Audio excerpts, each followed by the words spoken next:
traffic and weather station. 9 o'clock at KSL News Radio. I'm Tim Hughes with a look at some of our top stories. The girlfriend of a man shot and killed by deputies in West Haven is speaking out, saying some things authorities are saying about the incident just aren't true. They just started shooting him over and over and over and over again. Cheyenne Johnson tells KSL TV that her and her boyfriend, James Kudelka, were arguing, but that he wasn't barricading the door like the Weber County Sheriff's Office claims. Deputies say they shot at him because he advanced towards them with a knife. But Johnson says he was holding a bottle of liquor and a cell phone and was shot without warning. The Weber County Sheriff's Office declined to comment to KSL regarding her claims. Our top national stories this hour from ABC News. Moscow is claiming that Ukraine fired 6 American-supplied long-range missiles at Russia's Bryansk region. It marks Kyiv's first use of the weapon since Russia invaded 1,000 days ago. The reported use of the Army tactical missile systems came as Russian President Vladimir Putin formally lowered the threshold for using nuclear weapons. That opens the door to a potential nuclear response by Moscow to even a conventional attack by any nation supported by nuclear power. Your money at this moment, the markets are better than they were earlier, but still down a bit. The Dow is off 205. The S&P is down about 3. The NASDAQ this hour, the only one in the green, it's up 54.5. Been a mess of a morning on the roads, and hopefully as these temperatures warm, it will get a little bit better out there. But we'll check traffic and weather together coming up next. KSL News Time, 9:02. News doesn't just mean information or dates. It's the story of our local history being told in real time. Be a part of the story. This is Tim Hughes and Amanda Dixon. We hope to be a part of your story. We have you covered on KSL News Radio. At Common Spirit Health, we know that lifelong health and well-being starts with primary care. So we have doctors and providers who see you, hear you, know you, and understand you. Because understanding you means understanding your needs. And that leads to a deeper knowledge of the prevention, wellness, and treatment options that may be best for you. It's primary care that treats your whole family like family. It's primary care with human kindness. Discover all the ways you can find and connect with a primary care provider at mountain.commonspirit.org. When you want a brand new kitchen, there's nothing to it. There's a brand new way to do it. 3-Day Kitchen and Bath. Eileen talks about her experience with 3-Day Kitchen and Bath. A lot of gross kitchen in the beginning, cracked formica, bad floor, ripped linoleum, and I decided to heck with this. I want it done. And I found an ad from 3-Day Kitchen and Bath. I called him. Dave brought all of his stuff. We talked about what I wanted. I chose the materials. It was very easy. He came in. He did what he said. They did it in the time frame that they said, at the cost that they said. His crew was delightful. We came home. Everything had been cleaned up. I would say people are silly not to do 3-Day Kitchen and Bath. I just love it. It's just like I moved into a new home. It's about time. 3 days or less at 3-Day Kitchen and Bath. Basketball season is back. With Jazz Plus, you can watch games live from your TV, computer, tablet, or phone. So don't miss any of the action when you're at home or away. Can't get enough of your favorite team? Go behind the scenes and see what the team is up to on and off the court. With flexible plans, you can choose what works for you. From full season to monthly, or just pick a single game you want to watch. Sign up and subscribe today at UtahJazzPlus.com. Febreze. So my home is also my office. And before I can focus, every room's gotta be clean. That means tidying up and spraying my Febreze Air Mist. Ooh, that's fresh. Febreze Air Mist scents are all high quality. They fight any weird funk, and they give my air an instant boost of freshness. So not only does my home smell good, I feel good too. After I Febreze, it's time to start my day. Breathe happy, Febreze, la la la la la. This Thanksgiving at Total Wine & More, find Pinot Noirs and Cabernets that you adore. Our helpful guides are so friendly and nice. So many bottles to try at the lowest price. So gather with friends as you sit down to eat. Grateful for all who made Thanksgiving complete. With the lowest prices for over 30 years, you'll always find what you love and love what you find. Only at Total Wine & More. Drink responsibly, B21. Still emergency traffic out there, brought to you by Sinclair's DinoPay app. Save up to 20 cents a gallon. Heather, I'm going to guess there are a few people late to work today. Yeah, definitely there are. And unfortunately, the delays remain right now. Southbound I-15 from Parish Lane in Centerville all the way into downtown Salt Lake, where we had an earlier fatal crash which shut down the freeway for almost an hour. And then now you still have a crash near 600 North blocking the HOV lane and right shoulder in that, just keeping things very slow. That's also backing up traffic on Legacy Parkway in the West Side Belt, the entire stretch heading south toward the airport. Northbound I-15 has delays from 45th South and Murray into downtown, where we now have a disabled vehicle blocking the lane that's right next to the HOV lane, so people are trying to get around that. Michael McLean is back in the Forgotten Carols, the unforgettable story and songs that are a Christmas tradition for families everywhere. See it in Orem, Salt Lake, and Ogden. Tickets at ForgottenCarols.com. Heather Kelly in the KSL Traffic Center. Well, the rest of the day will be cloudy with a small chance of snow tonight. Highs will barely make it to 40 if we get there. 39 forecast, but look what happens by Friday. We jump up to 60 for a high. Right now, barely above the freezing mark. It's 33 degrees. From the KSL Common Spirit Health Studios, I'm Tim Hughes. Listen online at KSLNewsRadio.com, Utah's news, traffic, and weather station. Dave and Dujanovic, your morning companions for talk, analysis, and key perspectives on Utah's biggest stories on KSL News Radio. Well, Dave and I sitting here in studio monitoring the FEMA hearing that is going on in Washington, D.C. right now. The FEMA chief testifying before Congress, and really at the heart of what Congress is trying to get at right now, at least the subcommittee is trying to get at, Dave, is whether there was some sort of political bias that was going on with FEMA employees who were on the ground after some of our most recent, catastrophic disasters and those hurricanes in the Florida and, of course, other states as well. And were they skipping homes that were Trump-leaning or Republican-leaning homes, and maybe that they could tell they were Trump-leaning because of, a sign that was still standing in the front. Yeah. I'm looking at FEMA's mission right now. Save lives, reduce suffering, protect property, provide disaster assistance to individuals, families, and businesses. At no point does it say, except for Trump supporters.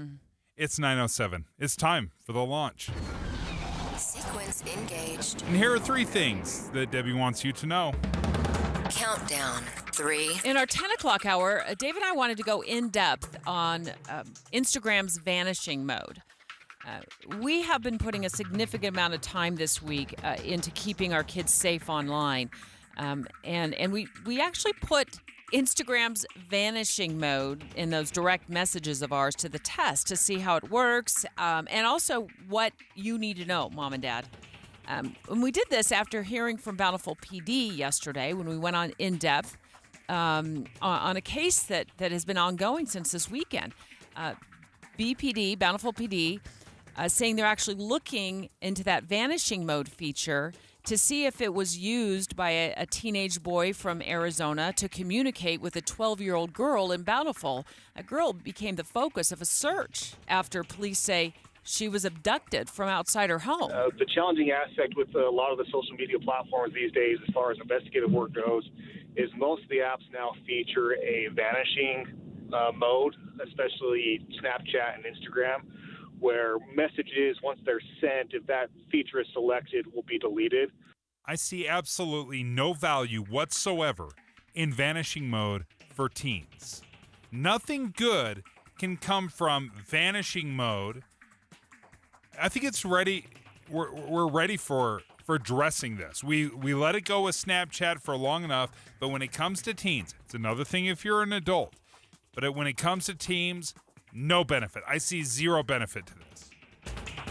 Countdown to... Dave and I talk so much about pile-high credit card debt, right? This morning, we're going to surprise you and pivot. We're going to go in-depth on our Right on the Money segment on debt-free Americans. We were both shocked to find out that there's a... Shocked. shocked. Fall out of your chair. Who are you people out there? 23% of Americans don't carry any kind of debt. Not a mortgage, not a credit card balance. They are driving loan-free cars. We're going to reveal the secret ingredients they use to keep their lifestyle debt-free. I'm trying to do some quick math here. At no point in my adult life have I ever been debt-free on any level. Like, are you kidding me? Like, 23% of you just don't carry any kind of debt? You're just walking around with giant wads of cash? Launch countdown 1. Well, happening right now, the FEMA chief is being questioned by Congress over hurricane responses. And specifically, they've been asking her about the firing of a FEMA worker and the accusations that was political bias potentially going on of skipping Trump-supporting homes in Florida. The worker who got let go has been speaking out, and she did so on a YouTube channel, Dave, that has like 1.5 million followers. They talk about politics. And here's what she was saying about that. She said, I was following protocol. The political hostility that was encountered by my team, and I was on 2 different teams during this deployment. They just so happened to have the Trump campaign signage.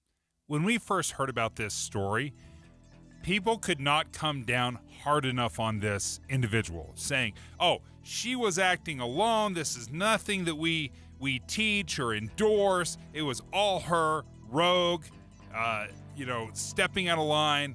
And to have her not allow herself to be the scapegoat, but to come in with a whole nother level and say, no, this was standard procedure. We were taught this. That changes the entire story completely. Dave and Dujanovic. The launch. Commence. Dave and Dujanovic. Special coverage of the top national story. And in just a moment, we're going to go live outside that FEMA hearing. Kelly Meyer of News Nation standing by live for us. But the FEMA chief, Deanne Criswell, went before that House subcommittee this morning. I believe she's testifying right now. We're trying to keep an eye on that live feed out of Washington, D.C. And she's already pushing back on this worker's claims, Dave, that this is protocol. Chairman Perry, there is nothing in our policies, in our procedures, in our training that would direct any employee to bypass anybody's home based on their political party. And the investigation is on. Florida's Attorney General has filed a lawsuit against FEMA for this very thing, this accusation that FEMA was skipping Trump supporters' homes. If they had a sign in their yard, they would just redirect. But yeah, the lawsuit will lay this out. I want to spend a minute listening to this former, now fired FEMA employee, Marnie Washington's claims. She was on a show it's actually on YouTube. It's like 1.5 million followers. They broadcast every day. It's a political show. It's called The Roland Martin Show. And it's about a minute-long clip that we're going to play. Here's what she claims was going on. If you look at the record, there is what we call a community trend. And unfortunately, it just so happened that the political hostility that was encountered by my team, and I was on 2 different teams during this deployment, they just so happened to have the Trump campaign signage. FEMA always preaches avoidance first and then de-escalation. So this is not isolated. This is a colossal event of avoidance, not just in the state of Florida, but you will find avoidance in the Carolinas. Senior leadership will lie to you and tell you that they do not know. But if you ask the DSA crew leads and specialists what they are experiencing in the field, they will tell you. Demand for FEMA to give you those incident reports. They will substantiate what is happening to us in the field. And we know that the 2 big hurricanes that hit the southeastern part of the U.S. hit Florida hard, hit North Carolina hard. So as she's describing this selective help that is being doled out. Yeah, this is going to be an absolute disaster for FEMA. I think the question is, do FEMA workers, when they get out in the field, begin to get confronted, begin to feel unsafe? And is there a larger issue at work here where FEMA higher-ups need to be providing FEMA workers who are in the field some sort of safety protocol, some sort of safety measure? Maybe it's resources so they can feel safe. I can't. I've never been in a disaster zone, like the magnitude of Helene or Milton. So I would imagine that, tempers start to flare after several days. Maybe you don't have food, you don't have water, your whole home has been destroyed, and then these workers are put out in the field. And I don't know what they're facing. But we're going to get live with News Nation's Kelly Meyer in just a moment. She's going to give us the insights on what's going on in that FEMA hearing right now. And we'll ask her, are FEMA workers facing hostile situations out in the field? And is this protocol to avoid homes that may be contentious? Or is it just all about politics? That's next. Dave and Dujanovic. A lot of us are filling our workdays with podcasts. When you're working, go to KSLNewsRadio.com. Click on Dave and Debbie's podcast and pick a topic and story length. Podcast with Dave and Debbie. Then get to work with KSL News Radio. One of the things I love about Advanced Garage Doors is their level of expertise. I haven't given my garage door much thought over the years. I mostly, hey, if I hit the remote, does it go up and down? But the noise, the smoothness, that's something that they take into account. Advanced Garage Doors has certified technicians who are available 24/7, and they have same-day service, Dave. Yeah, with Advanced Garage Doors, they're going to give you that proprietary 23-point safety inspection to make sure your garage door is functioning well. And if your garage door or your motor is installed by Advanced Garage Doors, they're going to give you a free inspection and a tune-up every year. And financing is available. You can also, and I love this, design your dream garage door right on their website. A new garage door, we know this certainly can transform the look of your home. Make sure you reach out to Advanced Garage Doors by going to their website, advanced-door.com. That's advanced-door.com. Or you can call them, 801-252-5977. Let me give you that phone number one more time, 801-252-5977. The White House, Senate, and House, all controlled by the Republican Party. Are they poised to make historic change to the federal government, dialing back American commitment in foreign wars, or just creating more conflict and controversy? The direction of the country is uncertain. Get clear with Utah's top political analysts. Inside Sources, weekdays 1 to 3 on KSL News Radio. If you're living with dry age-related macular degeneration or dry AMD, you may be at risk for developing geographic atrophy or GA. GA can be unpredictable and progress rapidly, leading to irreversible vision loss. Now there's something you can do to slow it down and get it going slower. Izervay is proven to slow GA progression. Izervay gets GA going slower. Izervay or avacincaptad pagel is a prescription eye injection used to treat GA. Don't take it if you have an infection or active swelling in or around your eye. Izervay can cause eye infection, retinal detachment, or increased risk of wet AMD. Izervay may temporarily increase eye pressure. Your vision may be impaired after an eye injection or exam. Don't delay. Ask your doctor about Izervay today. Izervay gets GA going slower. Visit Izervay.com. That's IZERVAY.com.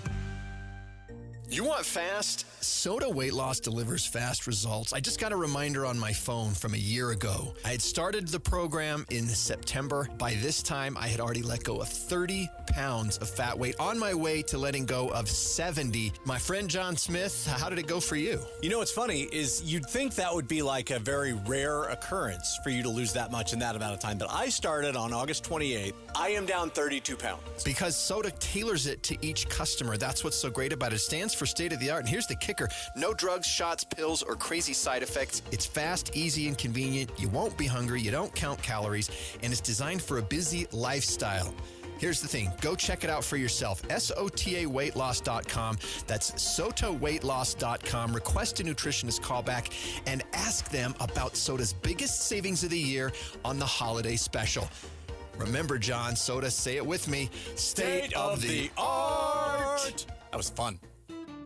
Don't you deserve healthcare you can count on? Well, you can count on United Healthcare with Medicare plans that fit your life today and as your needs change tomorrow. You can enjoy reliable coverage and low out-of-pocket costs with a Medicare Advantage plan from United Healthcare. United Healthcare Medicare Advantage plans. Made for Utah, trusted everywhere. The Medicare annual enrollment period ends December 7th, so go to uhc.com/Medicare today.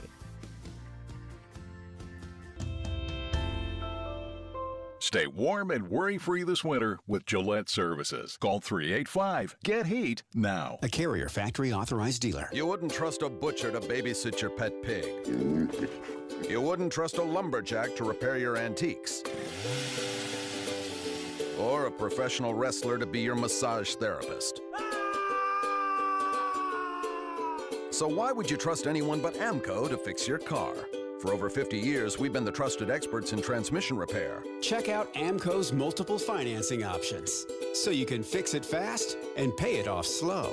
AA MCO. With the three things you need to know this hour, I'm Tim Hughes. First, Nicholas Rossi will be in court virtually today for a pretrial hearing. He is accused of rape in 2 different counties. Second, Utah lawmakers have proposed a bill that would require the Division of Child and Family Services to contact law enforcement when someone makes knowingly false child abuse claims. And third, by the end of the year, public safety agencies across the Beehive State will all be using new radios capable of encryption.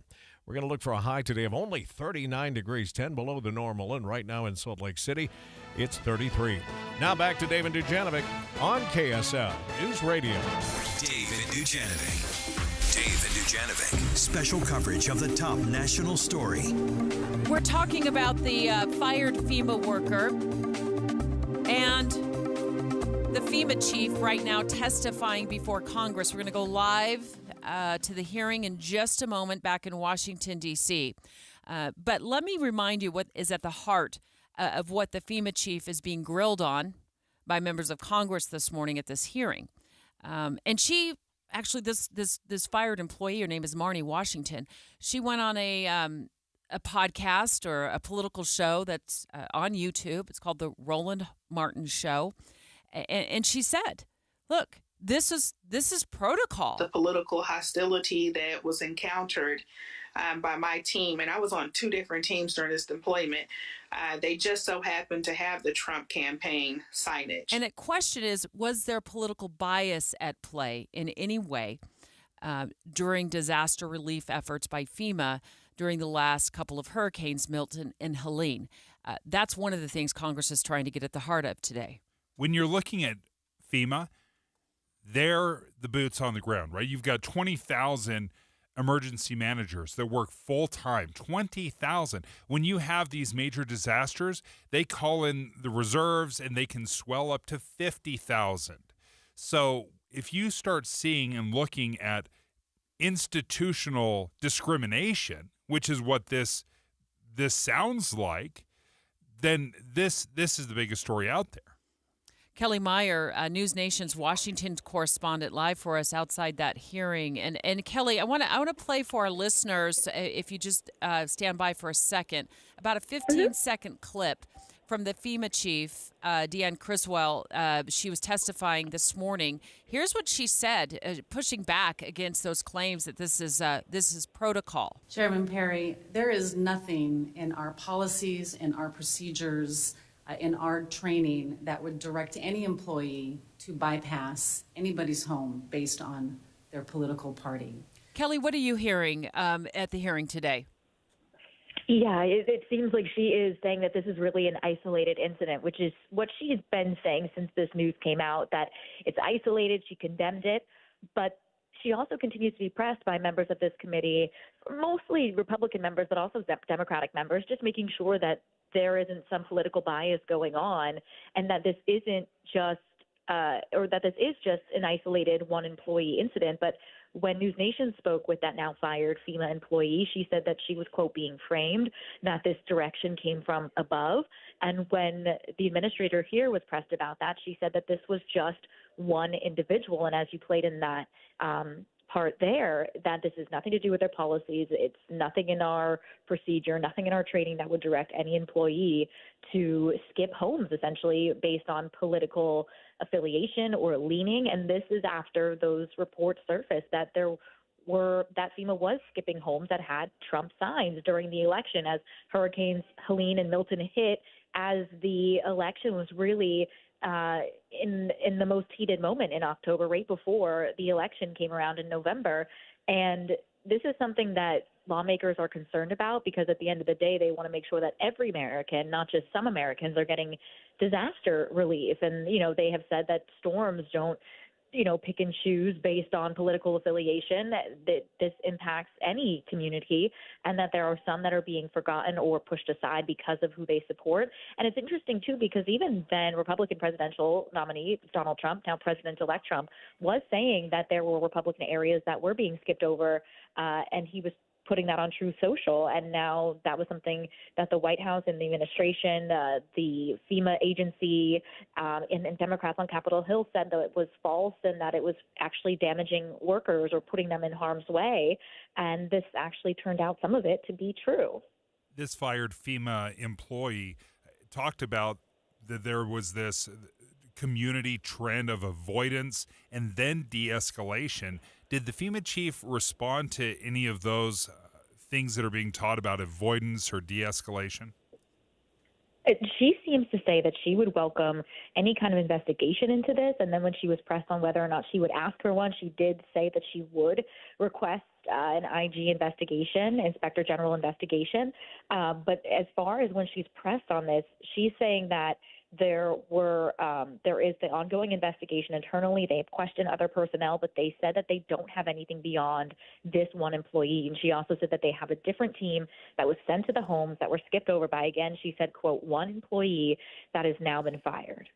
Kelly Meyer of News Nation, outside that hearing in Washington, D.C. that's going on right now, where the FEMA chief is answering questions by members of Congress about the response, and in particular, was there political bias involved? Did they skip over homes with Trump signs in front?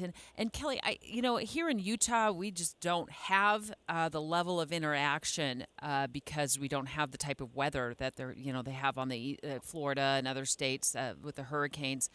But I'm looking at a news report that said, incidents from North Carolina after Hurricane Helene. A North Carolina man was arrested for threatening FEMA workers while he was armed, and then FEMA temporarily suspended aid in several areas of North Carolina.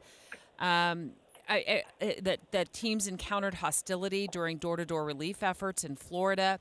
These are news reports. Is there a sense that when FEMA workers get there on the ground in some areas, and I'm sure that people are, going through a lot after a hurricane has hit. We've never been subjected to that here, so we don't know. Are they facing a hostile work environment when they get out in the field? Now, that's something that, at least as far as I've been listening into here, that's something that hasn't come up in this hearing today, but it may well come up. I think overall this is both to look into not only that main headline that's coming out of this, of course, a lot of attention on that one employee that skipped over homes with signs for Trump, but also just the overall response during these storms. I mean, there was a lawmaker that was in here talking in the first panel. There was a Republican and a Democrat saying that they had to wait days for even some sort of first initial response from FEMA. So they were trying to address just the response overall, not just with this one incident, but several different areas where they could improve helping communities on the ground as they are working to recover from these disasters. Kelly Meyer, thank you for joining us, News Nation's Washington correspondent. Thanks, Kelly. Yeah, the hearing is still going on. Our producers are listening to it, and if anything happens that we feel like you need to know about, of course, we'll get that live on the air. And part of the reason this is so offensive, whether it turns out to be true or not, is because if you look at this kind of discrimination and you replace just about anything with Trump supporters. So they didn't show up, or they bypassed Trump supporters. Imagine if you replace that with black communities or Jewish communities. This is a massive story. And very quickly, I thought it was interesting. It was told before an investigation, this was an isolated incident. This is just one person. And now she's saying, no. We were taught this. Maybe the interpretation was lost, but clearly her message, the one she believes was passed down to her and other people that are out in the field, is that if you saw a Trump sign, that you would avoid it. Straight ahead, we talk so much about pile-high credit card debt. We're going to pivot this morning, and we're going to go in-depth on debt-free Americans and reveal the secret ingredients they used to live this lifestyle. Next. 9:30 at KSL News Radio. I'm Tim Hughes. Let's look at some of our top stories. We're learning more about a SWAT standoff in Provo yesterday. Police say a constable was trying to evict someone from a motel room near 40th West and 300 South. He reported seeing a gun and hearing possible gunshots from inside the room. Officers responded and the other rooms were evacuated. After about 3 hours of negotiating, the man was taken into custody. Utah lawmakers have proposed a bill that would require the Division of Child and Family Services to notify police when they get knowingly false child abuse claims. Representative Kara Birkeland says she believes this could help alleviate an unnecessary burden on DCFS workers and hold people accountable. All the time that it takes to look into that, when they could be putting more time and effort into the true cases, the substantiated cases that are out there of child abuse and neglect. Lawmakers are expected to discuss and vote on the bill in the general legislative session, which starts in January. Our top national stories this hour from ABC News. A new report from the American Lung Association suggests that not enough Americans are getting lung cancer screenings. Even though smoking rates have gone down in recent years, lung cancer is still a leading cause of death. Currently, 43% of lung cancer cases are not detected until they are at late stage, so early detection through scans can be key to improving outcomes. In the past years, lung cancer has remained the leading cause of cancer deaths, with 5-year survival rate at 28.4%. It's important to note that lung cancer can also affect those who have never smoked, so be sure to talk to your doctor if you've been exposed to secondhand smoke, asbestos, or other toxins, or if you have a family history. ABC's Ariel Reshef reporting. Your money at this moment, it's a mixed bag out there right now, but we were down over 400 points early on the Dow. It's still in the red, but only by 112. S&P is actually up 10. The NASDAQ is up this hour by 94 points. Coldest day of the week coming today, 10 below the seasonal norm, but wait till you see what's coming on Friday. We'll check the forecast next. KSL News Time, 9:33. You know what's great about KSL's traffic coverage? Trained traffic reporters and real listeners. Trading information and making the commute safer and faster for everyone. Every 10 minutes on the 9s, we have you covered on KSL News Radio. When Dee and I build our new home, and it's almost been 10 years now, I think of all of the appliances that we put in that house, and I cannot tell you how many of them already we have had some major repairs and even replacements. You know the one thing that I haven't given a second thought to? It's the Connecticut soft water system. It is remarkable. We've had 2 systems in 2 different homes, and not once have we ever called with an issue to my friends at Connecticut. It's time for you to call Connecticut. If you're replacing an old system or if you're building a new home, whatever it might be, you will be amazed at how efficient the Connecticut soft water system is. For example, when your neighbor puts in 3 bags of salt in his or her system, you will be putting in only 1. It's remarkable how efficient it is. Give them a call. Great people to do business with. Call Northern Utah's authorized Connecticut dealer at 801-576-8600 or go to softwaterutah.com. Your business needs a network it can count on. Power's out. Comcast Business has you covered with Wi-Fi backup to help keep your business up and running, even when your power goes out. Everybody in the warehouse good? Lights are out, but the Wi-Fi's up. Let's power on. It's from the company with 99.9% network reliability. Break room, you good? Can't microwave my burrito, but Wi-Fi's fine. Let's power on. Power on with the leader in connectivity, Comcast Business, powering possibilities. Ask about Wi-Fi backup for your business or get started with reliable internet and advanced security for $49.99 a month for 12 months with a 2-year contract, plus for a limited time. Ask about an $800 holiday bonus prepaid card with a qualifying internet package. Don't wait. Call or go online to ComcastBusiness.com today. Ins 12/15/24. Restrictions apply. New customers only with 150 megabit per second internet and security edge. EcoBill and autopay required. Equipment, taxes, and fees extra. I don't feel so good. You do feel hot. Dayquil Kids will take care of that fever. What about my cough? Dayquil Kids has that covered. Will it make my throat feel better? Yes, that too. But will it taste good? Yep, Dayquil Kids comes in your favorite flavor. Purple? Well, yes, it's grape. Try new Dayquil Kids Plus Fever, the daytime coughing, aching, sore throat fever just for kids medicine. Safe for kids 6+. Use as directed. I feel like I'm constantly cleaning hair off my bathroom floor. At least my Swiffer Sweeper makes it easy.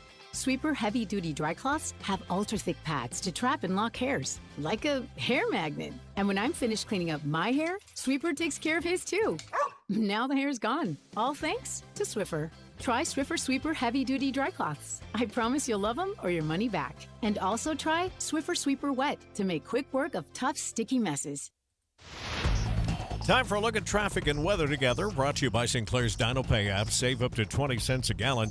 First thing you're going to notice is we do not have an emergency traffic situation, Heather Kelly. Yes, but we still have plenty of delays. This is mostly southbound I-15 from the north interchange into downtown Salt Lake, and also a portion of Legacy Parkway just before you hook onto the west side belt, I-215, which also has delays, I-215 from Redwood Road heading down toward the I-80 split to the airport. Now, all of that is the residual delays from the emergency traffic we've had all morning long.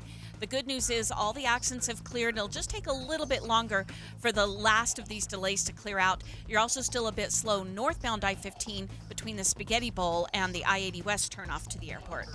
Revere Health encourages you to schedule your preventative care and annual checkups to help increase the potential to live your most healthy and active life. Revere Health, your partner in health, your partner for life. Heather Kelly in the KSL Traffic Center. Rest of the day will be cloudy. Small chance of snow tonight. Highs will be lucky to make it to 40. The official high expected at 39, but by Friday, 60 for a high, and it is a little bit of that warm before the storm with the next best chance of showers coming in on Sunday. Right now, barely above the freezing mark, 33 degrees from the KSL Common Spirit Health Studios. I'm Tim Hughes, reminding you to listen online at KSLNewsRadio.com. We're Utah's news, traffic, and weather station. Dave and Dujanovic, your morning companions for talk, analysis, and key perspectives on Utah's biggest stories on KSL News Radio. Right on the money. Special coverage with Dave and Dujanovic. We have talked so much about high credit card debt on this show over the years that we are going to throw you for a loop, a financial loop. We're going to pivot, and Dave and I are going to go in depth on debt-free Americans. There are people who live... I thought they were unicorns. I thought the word you were looking for is we're looking for unicorns. I'm waiting.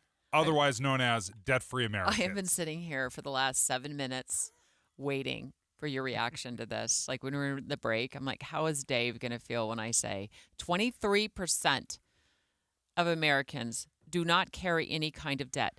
Not a mortgage. They don't carry a credit card balance. They are driving loan-free cars as we speak, David. Had you looked me square in the eyeballs and said, David, your nose is a clown nose. It has a big red ball right on the end. How do you not notice that? I would have believed you more than had you told me that a quarter of Americans are debt-free. And not just like, I don't even consider debt-free. I'm ignoring a mortgage. Okay, so you like, compartmentalize the mortgage and you're okay. Yeah, I'm like, you can be debt-free and still have a mortgage in Dave's Noriega's definition. But you're telling me that a quarter of Americans, you weird unicorns that I didn't even know existed. I wish we could. We're not taking phone calls on this, are we? Well, we should. But hey, let's do this. Let's take text messages at 57500 as we are talking about this. Send us our text messages. Our producers will feed them to us because I want to hear from you. What do you think about this? Dave does not think you exist. I totally disagree. I think, Dave, I couldn't disagree with you more right now on this topic. I think there are so many Americans. I think it is the person living next door to you. I think it is the person that you go to church with. I think it is the person that you're going to pass in the hall today at work. And you just assume that because we're so in tune with debt, and it's frankly been, shoved down our throats that it's okay. I mean, who doesn't go to a big box store and be like, do you want a 10% discount today? If you sign up for the credit card today, we'll give you 10% discount. So ask for 20. Who doesn't fall for that? It's everywhere. But there are a lot of Americans, 23%, who are totally debt-free, and they don't compartmentalize mortgage like you do. And maybe I do that too. It's like, well, that's good debt. Yeah, right. It's an investment. Most common types of debt, credit card debt. 45% of Americans, and by the way, this is a study done by Wallet Hub, a survey done by Wallet Hub, so we want to give credit where credit's due. 45% carry credit card balance. That's not surprising to me. 42% do carry mortgage debt. So a lot of Americans have mortgage debt. This does my heart some good. 64% of people driving cars right now don't have a car loan. I guess I would say that surprised me, but maybe not, because I seldom have a car loan because I drive around old beaters. But that's so good, maybe Dave. everyone is. That's good. How do you feel about debt when you have it? Oh, definitely it's the biggest stress in my life. Really? No question. There's not even a close second. More so than that clown nose you have on Yeah, right the now? giant clown nose right on my nose, or my my rebellious children, right? All of that pales in comparison to the stress in my life to debt. Do you ever stop thinking about it? Oh yeah, I mean, you put it out of your mind. In part for my own sanity, because if I think about it and dwell on it and start planning on it and start preparing and thinking, okay, well, this is how I'm going to start paying it off and whittle it down, then the anxiety shoots up. So I have to I put it in a box, then I put that box in another box, and then I mail that box away. That's how I deal with my debt anxiety. So there's some secret ingredients here. And I mean, maybe they're going to be obvious. You've got them in your wheelhouse. You just have to pull them out and use them and apply them to your debt. And Wallet Hub has done a great job outlining these secret ingredients like 1 through 9. But I want to start with what is number 6 on their list. Manage your windfalls. And, when is the last time I got it? Recently, you got an unexpected windfall from the federal government in 3 payments. And if you blew them all because you were supposed to stimulate the economy because Big Brother told you to, that's unfortunate. But you can't live backwards. You can't, go back in time and fix that. Manage windfalls. So use unexpected money, like you're getting a tax bonus, a tax refund. A tax bonus would be fabulous. Or maybe you're getting a bonus for Christmas. Use that for debt reduction. Very much what we do. We depend on these windfalls. And we've always had a big tax refund. We have a ton taken out, and then I get it.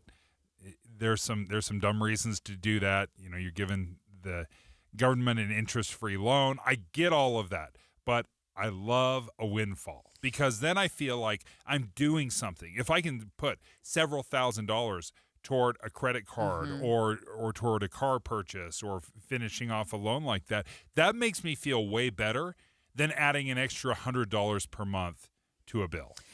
I want to back this up even more, and this is just from my list. Is you got to set the goal of being debt free. If you don't have that goal, you just don't achieve it because it's not, you're not thinking about it. So you got to set that goal if you want to be debt free. That one thing you've got to absolutely do is stop buying stuff.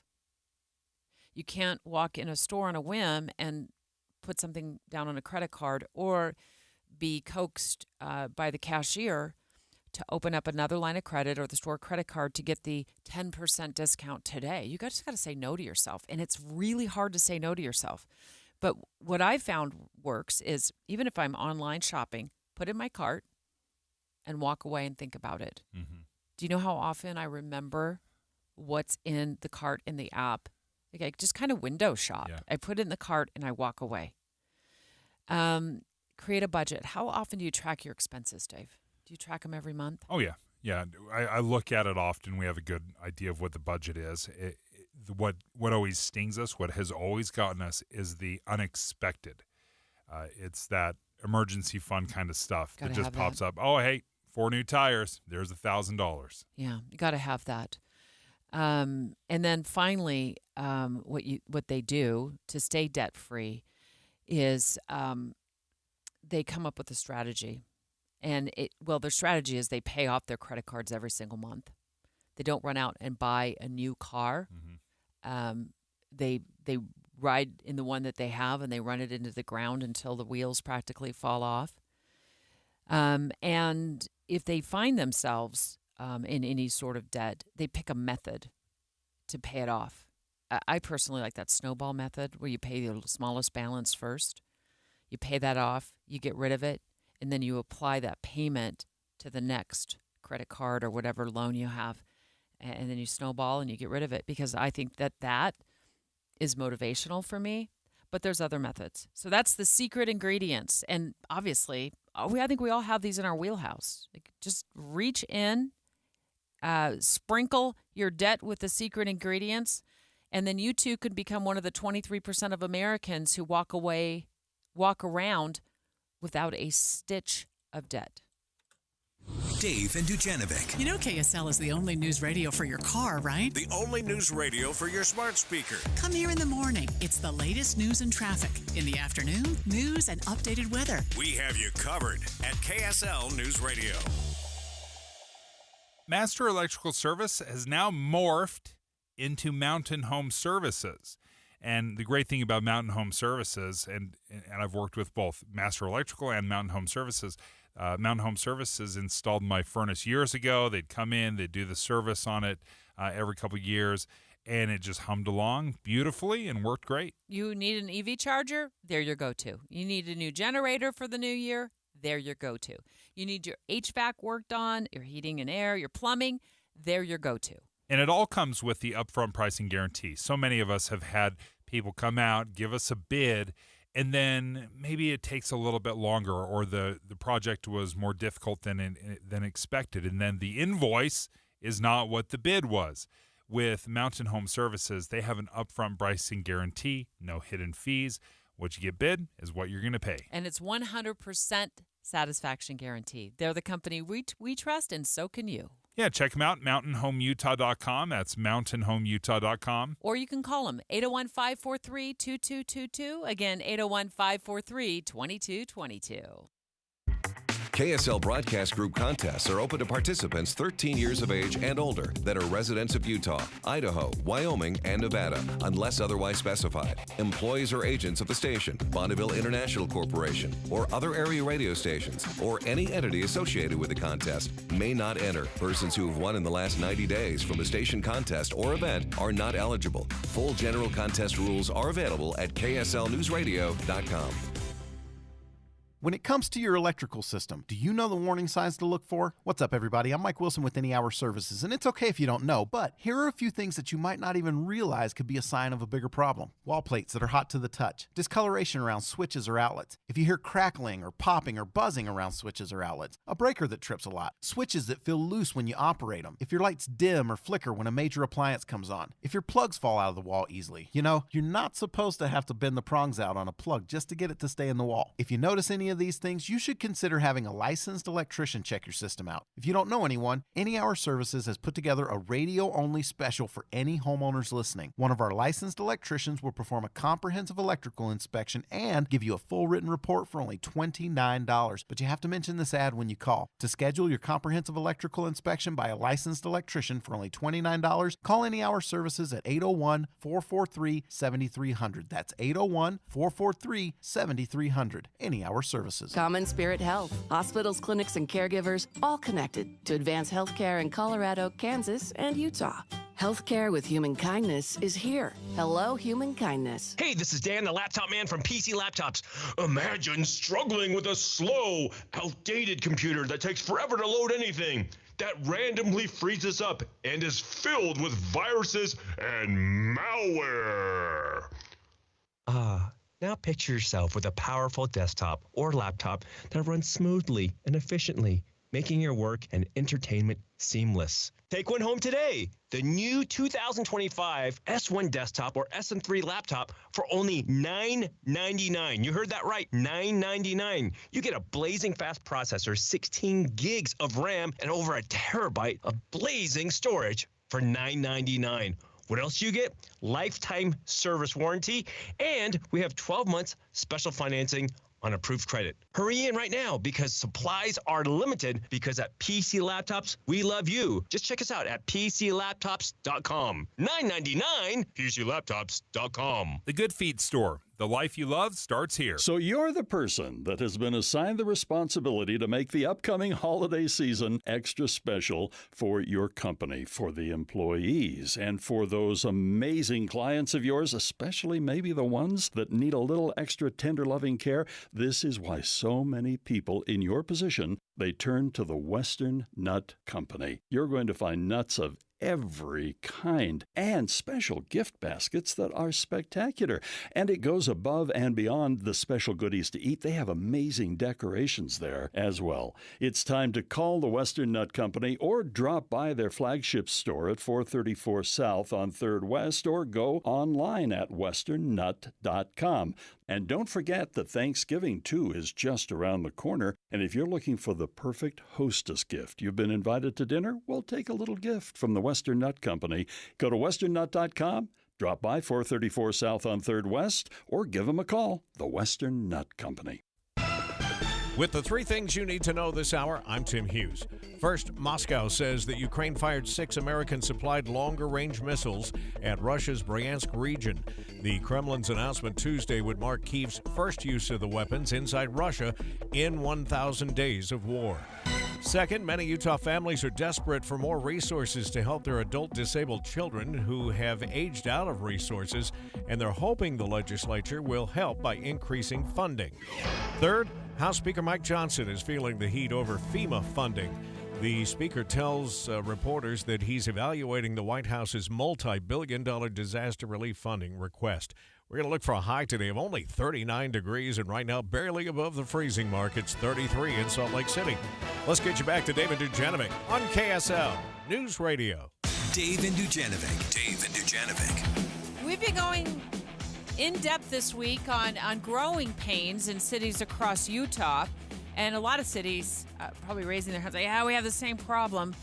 Talking specifically about the city of Vineyard on the east shore of Utah Lake in Utah County. This place has been booming. We reported yesterday some 7,000% population growth since 2013 to 2022. And with population growth comes cars and lack of parking. It feels like parking is the absolute last thing that is ever taken into consideration when we're throwing up housing. My daughter lives down in Provo, and in a 1 square block, there are 11 separate apartment buildings on that 1 square block where she lives. She has to park 3, 4, 5 blocks away from her apartment to even find, and this is on just regular streets, and she's just street parking. What happens when it snows? What happens when the snowplow's got to come through? There's just not enough parking. And this is not just a problem in Provo. It's all around in especially high-density areas where college kids live. Well, KSL.com is reporting that in Vineyard, parking troubles are coming with an occasional boot on a tire, people parking too close to stop signs, people trying to figure out where to park, not enough parking. So let's follow up with yesterday's report, or yesterday's segment when we talked about this, and get Vineyard Mayor Julie Fulmer on the line. Good morning, Mayor. Good morning. Thank you for having me. Set the scene there. What is going on with parking in Vineyard, and is it just because of all of the growth and the building that's been going on? Yeah, absolutely. Like you said, we've been growing maybe faster than 7,000%. And so we are just dealing with what comes when you add people and you have to move people. Roads are the lifeblood of Utah, and so that's all about parking. And so as we have new communities come in, we've got to be flexible and adaptive and hold roundtables and discussions to say, how are we doing it? Are we hitting the mark? What do we need to do next? Part of the struggle I know that Vineyard has is you have a lot of college kids. Obviously, with BYU, UVU, Salt Lake Community is not too far away. You have a big college age contingent there, and we tend to love to stuff a bunch of kids in apartments, and they're all, single kids that all have cars. Absolutely. We're right next to the largest university in the state, and it's easy access to the front runner and to the university, and they are here. They're with us. Mayor Fulmer, there's two things I want to ask you about. One is the city considering limiting how many cars can use street parking per household? And the second is the city considering limiting how many people live in a household? I think the state regulates when it comes to who is how many people can live unrelated to each other in a house. And then HOAs regulate that. And then cities just make it possible for people to move in and kind of create zoning for that type of housing. The other day, we held a roundtable with a lot of people who some were coming and asking for permits to reduce the amount of parking and really help hone in on occupancy limits. And some were coming and asking for, how do we open up another street? And what we did was we wrote down everybody's ideas, and we hired a parking consultant in 2023 that's kind of been going through, looking at our ordinances, looking at the needs, and we're going to come up with a plan that we think will really help each of the needs for the different communities. We all need something different. I understand that obviously when you're working with developers, you're trying to create and develop the best design possible. But if I'm looking at it from a developer's point of view, parking is the absolute worst investment, right? I mean, you've got, thousands, tens of thousands of square feet dedicated to parking. Whereas if you could put a townhome or another apartment building, you are making hundreds of thousands of dollars. So how do you encourage and demand that developers say less apartments, less townhomes, less condos, and more parking? How do you push that? Yeah, that's a great question. What we've done in the past, and why I think we remain flexible and kind of invite consultants in to review it as we go, is that we say, okay, how many people do we think might live in this area? And then we need to make sure not only do they have parking, but they have visitor space. And I think they're pretty reasonable about recognizing that people want that, even though it's costly. And it's something that we push back on. And then when we find out, hey, guess what? Okay, our negotiation needs to be honed in. We need to tighten up here. More people are moving in. That's where our consultants have been able to say, okay, you're not just going to need one space for, per bedroom in this area. You're going to need 1.5, or you're going to need 2 in order to get visitors. And I think having those consultants that come in and they're actually going out and they're counting and they're looking at the vehicles and they are taking into consideration the new businesses, how people are using transit, how people are using cars, how close we are to the university, that's where it really has been helpful in changing our negotiations and the way that we are moving forward with future ordinances. One of the things we're doing in our downtown is after X amount of number of units are put in, we stop and we have a third-party consultant come in and go through and start saying, is there enough parking? Have we done it right? Okay, you have enough parking. We believe these people are going to live quality lives. You can continue on building. And that's our most recent model, and I think we're feeling optimistic. Well, Mayor, best of luck, especially once the snow starts coming in and the snow plows start blasting through the roads. Best of luck, Julie Fulmer, who is the mayor of Vineyard. KSL FM Midvale. KSL Salt Lake City. From the KSL Common Spirit Health Studios, this is KSL News Radio. Utah's news, traffic, and weather station. It's 10 o'clock at KSL News Radio. I'm Dan Bomas. KSL's top story this hour, Utah Highway Patrol investigating 2 deadly head-on crashes. One happened in Cache County last night on Highway 91 just north of Richmond. UHP says a pickup truck went into the oncoming lane, hit 2 other trucks. One driver was killed. The other was in Springville around 4 yesterday afternoon. 3 people left with serious injuries there. A 5-year project to upgrade the two-way radios for public safety agencies in Utah gives them the ability to encrypt their communications. Salt Lake City Police Department spokesperson Brent Weisberg tells KSL TV's Daniela Rivera encryption is all about protecting people's information. We have a responsibility to make sure that we're protecting that information, that we're protecting our police officers so they can do their jobs tactically and safely. Several law enforcement agencies choosing to activate the encryption, including Weber and Washington counties. Davis County, though, tells KSL they will not encrypt their two-way radios. Our top national story this hour from ABC News. A man picked to head up border enforcement by President-elect Trump is promising shock and awe in the effort to deport millions of undocumented immigrants. Tom Homan is meeting with Trump this week in Mar-a-Lago. He says criminals and national security threats will be the first to go, but he admits nobody knows yet how much this program will cost. Your money at this moment, the Dow Jones average down on the day right now, 133 points. The NASDAQ is up about 85. And our KSL weather, we've got some sunshine this morning. Looks like the snow's done. That's next. KSL News, 10:01.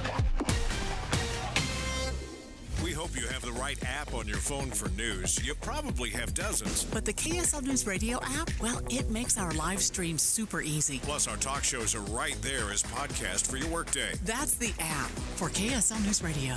It's official. KSL Sports is your official radio home of the Utah Hockey Club. When the puck hits the ice this fall, you'll hear every goal, every check, and every tension-filled moment on the KSL Sports Zone. Plus, let your voice be heard on the Utah Hockey Club Fan Forum on KSLSports.com. Your exclusive home of the NHL and the Utah Hockey Club in Utah is KSL Sports and 97.5, the KSL Sports Zone.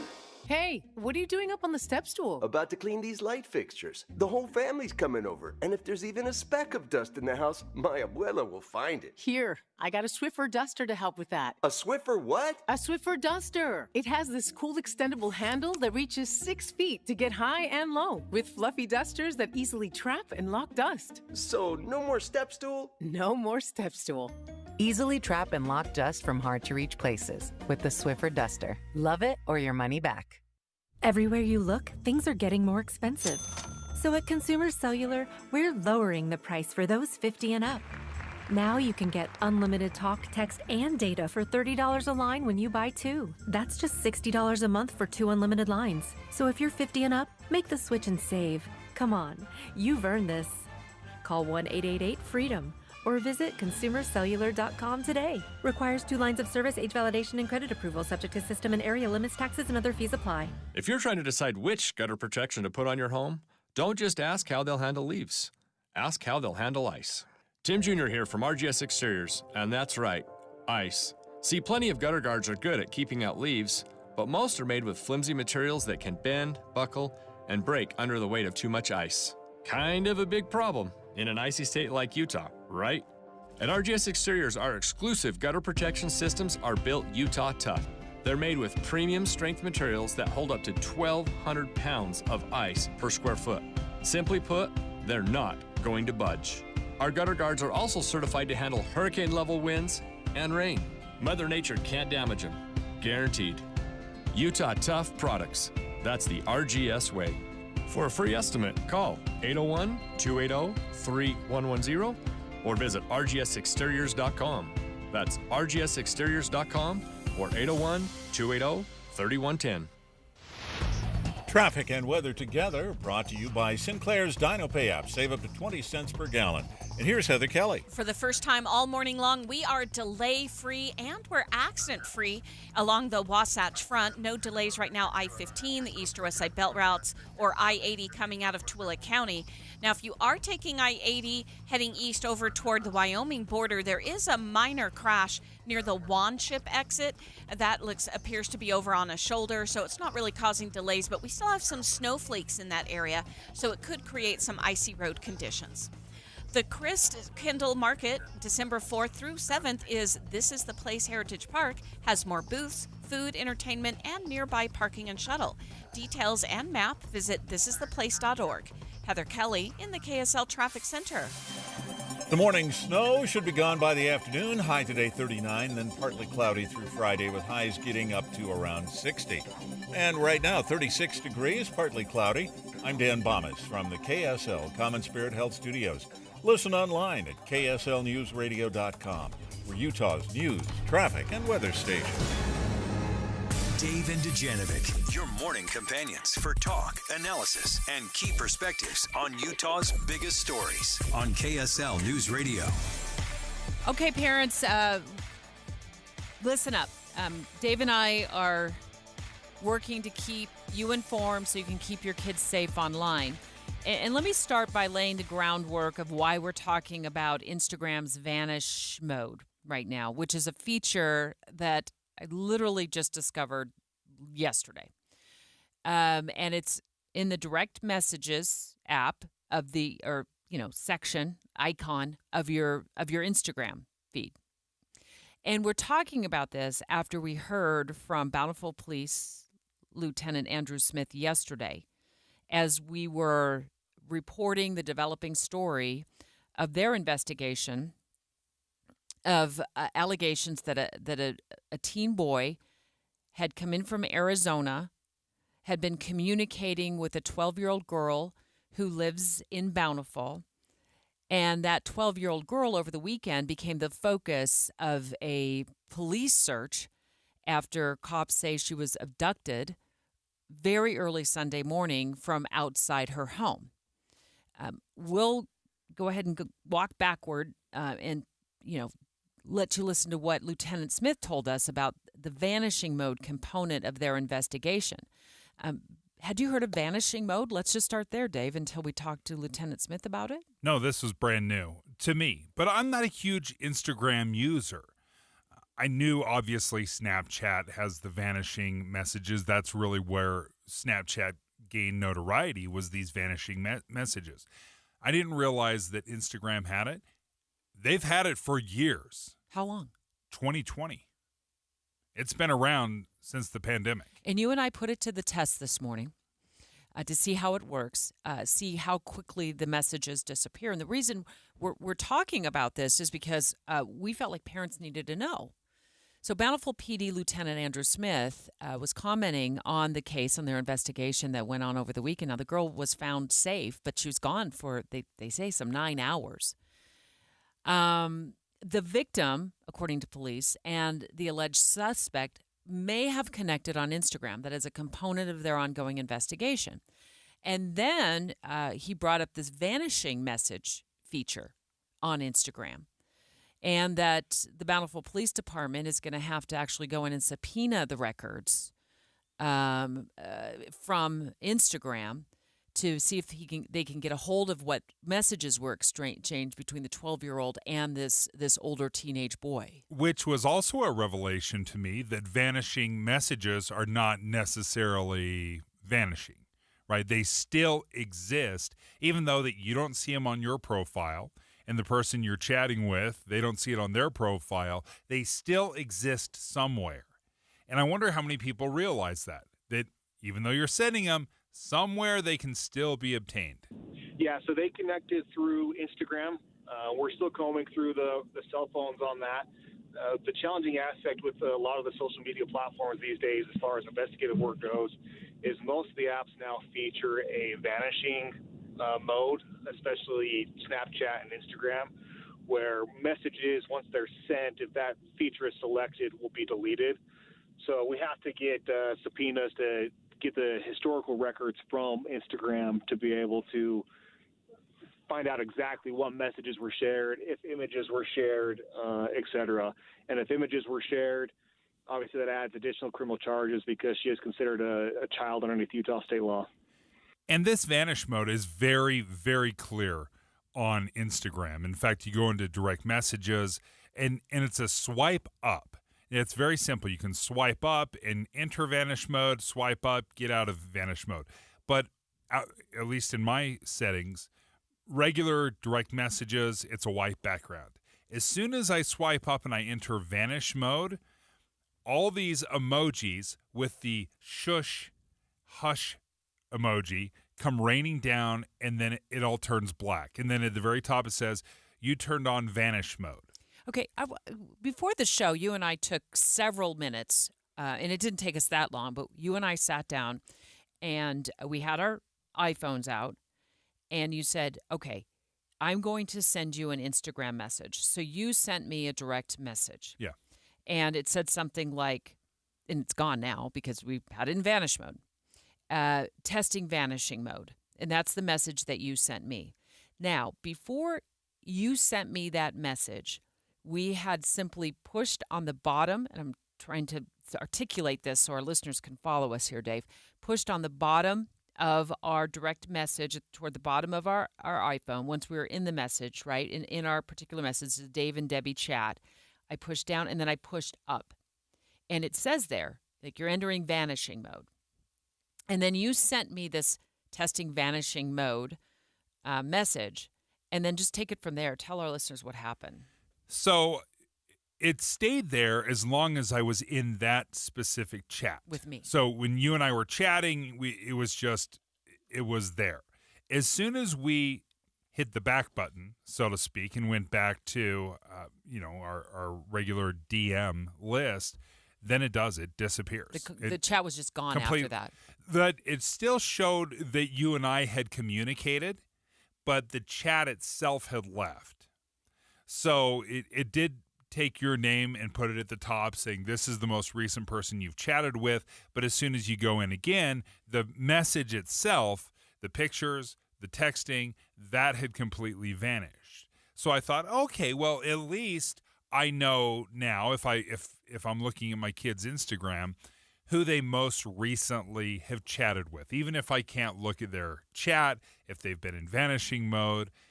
But then I saw, you can just delete the entire conversation. You can delete the whole conversation. Yeah. So it deletes any kind of evidence that there was some sort of chat going on between you and I, for example. Exactly. So if I'm looking at this story in Bountiful, it would have been difficult as a parent. I don't know how savvy these kids were, but you absolutely can erase your footprints. You can hide and you can delete the chats. The chats will vanish. It would be impossible unless you were actually able to subpoena Instagram and go into their back servers and track this all down. As a regular parent, there's no way I would ever know. Now, we are on regular Instagram, and it's the Instagram apps that you and I have had I've had it probably for a decade. You've probably had it for about as long. Instagram has unveiled, and we talked about it on the show, and in fact, we talked about it with the head of child safety and policy at Meta several weeks ago, but their teen account. And you and I tried to research, or we did our best to research, whether the teen account still allows for vanishing mode.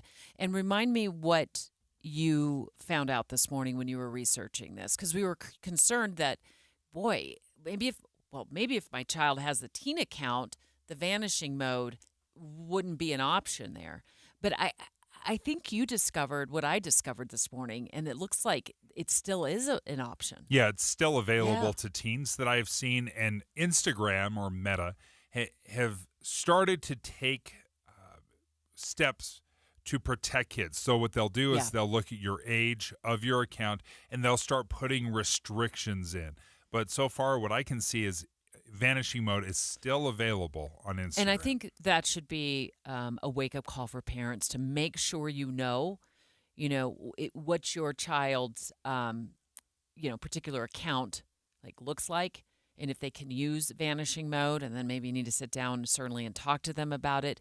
But Instagram, as you said, has taken steps to protect teens. And Ravi Sinha, who's the head of child safety policy at Meta, talked to us about one of the features that has been implemented on Instagram, and that is that they've gone to many steps in terms of attempting to detect like any intimate images that might be being shared on their platform. This is a feature that we're rolling out globally, and that actually, anyone who's under 18 will have on their phone and turned on by default. What it does is it blurs images that are sent in chat that could potentially contain nudity. So here we're erring on the side of safety to blur any image that is sent to someone that could contain nudity. It also advises someone who appears as though they may be sending a nude image about the risks of doing so, and frankly tries to discourage them from sending a nude image. And then it also discourages the forwarding of any images. And when we were talking to Ravi Sinha, again, he's the head of child safety at Meta. So this was a heavy hitter. And they rolled this out when we were speaking to him that morning, Debbie. They had rolled this stuff out already. Like that morning, it was automatic. You didn't have to sign into it. It was to help reduce some of the harm and the dangers. But what I don't understand is why this would be available to kids at any point. The threat and the dangers of vanish mode, of being able to communicate and not have any kind of parent that can come in and see what's going on, I don't see how they can justify having a vanishing mode in their direct message. And Dujanovic. Dave and Debbie go.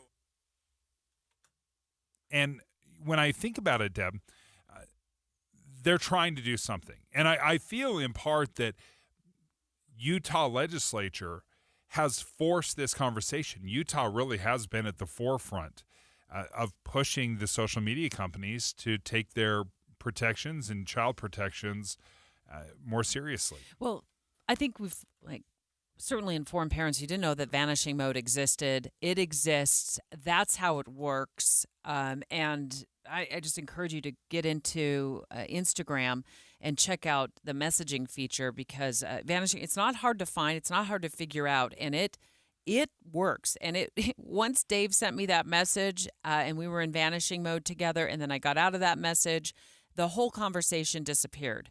So parents, we're just trying to keep you one step ahead of what is happening or the potential dangers on social media. Straight ahead, Dave took some action of his own. He actually told us yesterday how he cloned his child's phone. He'll remind us how he did that, and then we're going to get psychologist Dr. Tom Golightly on the line. Because Dave's also concerned that by cloning his kid's phone, is that going to be a trust issue between he and his kids, in terms of how they feel about dad constantly being able to monitor them? Straight ahead. Dave and Dujanovic. Dave and Debbie go out of their way to make sure you hear all sides of a story. They're working the phones to get several viewpoints on for you. Hi, it's Tim and Amanda. We get you the full story, too. We have you covered on KSL News Radio. You may not think a lot about soft water, but I certainly do. I think about it, obviously, because I've known Connecticut for a very long time. I heard Doug Wright talking about it for decades. But when I had Connecticut of Utah install a water softener in my home, the results were immediate. I loved getting soft water into my house, not only because it made our typically dry skin, my family really struggles with dry skin, it made a huge difference when you take a shower, get out of the bathtub. It was great for our skin, but we also saw huge differences in cleaning around the house, the hard water stains and the faucets in the shower, all of that. They just disappeared because soft water is so great to work with. Also, it was great for our laundry, for our dishes, dishwasher.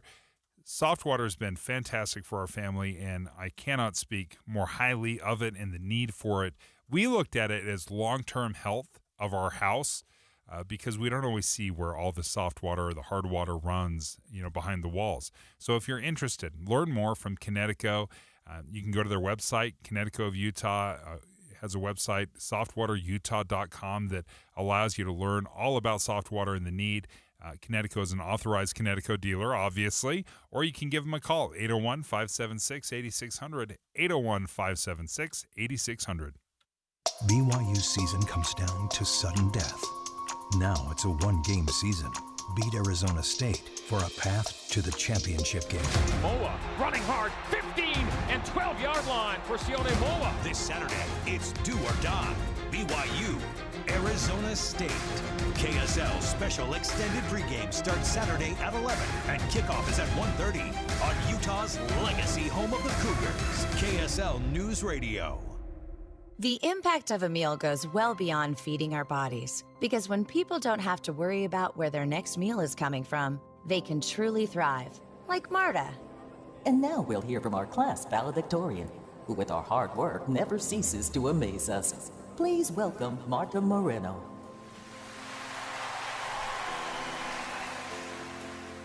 And Alex. Hey, Alex, how did the interview go? I did it! I got the job! I can't believe it! I knew it. Let's meet up later to celebrate. And Diego. Mom! I got first place at the science fair with my volcano project. That's amazing, sweetie. Congratulations. Because when people are fed, futures are nourished, and everyone deserves to live a full life. Join the movement to end hunger at feedingamerica.org/act now. feedingamerica.org/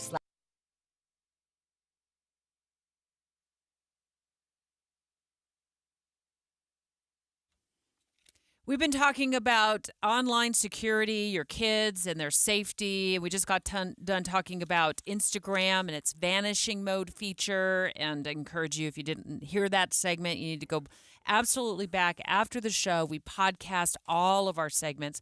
Make sure you listen to that because we're all about protecting our kids, your kids online. And Dave has taken a very dramatic step to protect his kids online. He cloned his kids' phones to monitor their online activity. So Dave's going to remind us how he did this, and we're also going to ask psychologist Dr. Tom Golightly in just a moment, does this kind of dad move potentially run the risk of harming Dave's relationship with his kids? Yeah, am I creating trust issues because I don't trust my kids? I got to monitor their phones, their Instagram pages, their Facebook, all of that. Does that create some trust issues? Because that is a concern.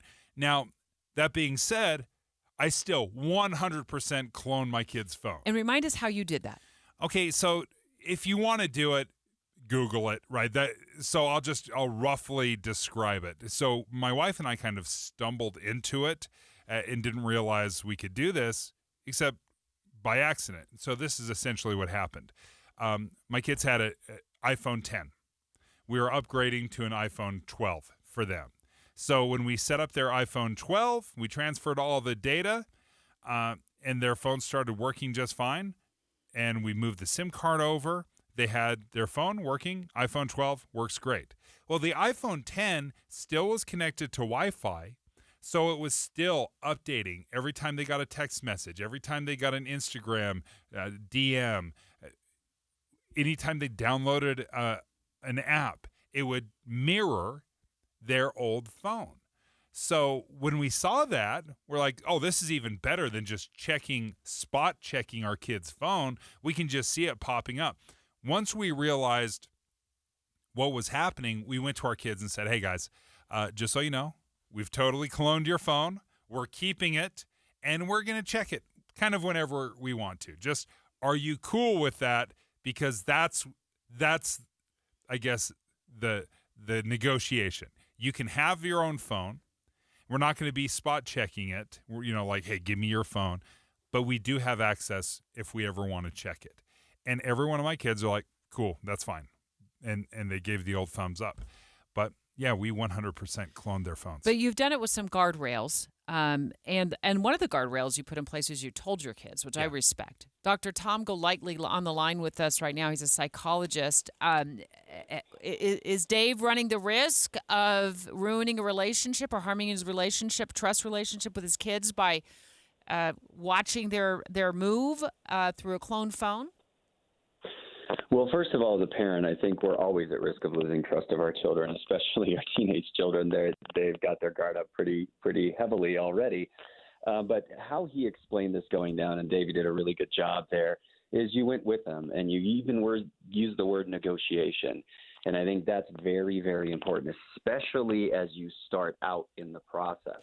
I think that's the biggest mistake we make as parents is we're going to start checking your phone after a big incident. And when we're reactive and we've already given them free rein and we try to rein that back in, that's when we start having the power struggle, the trust issues.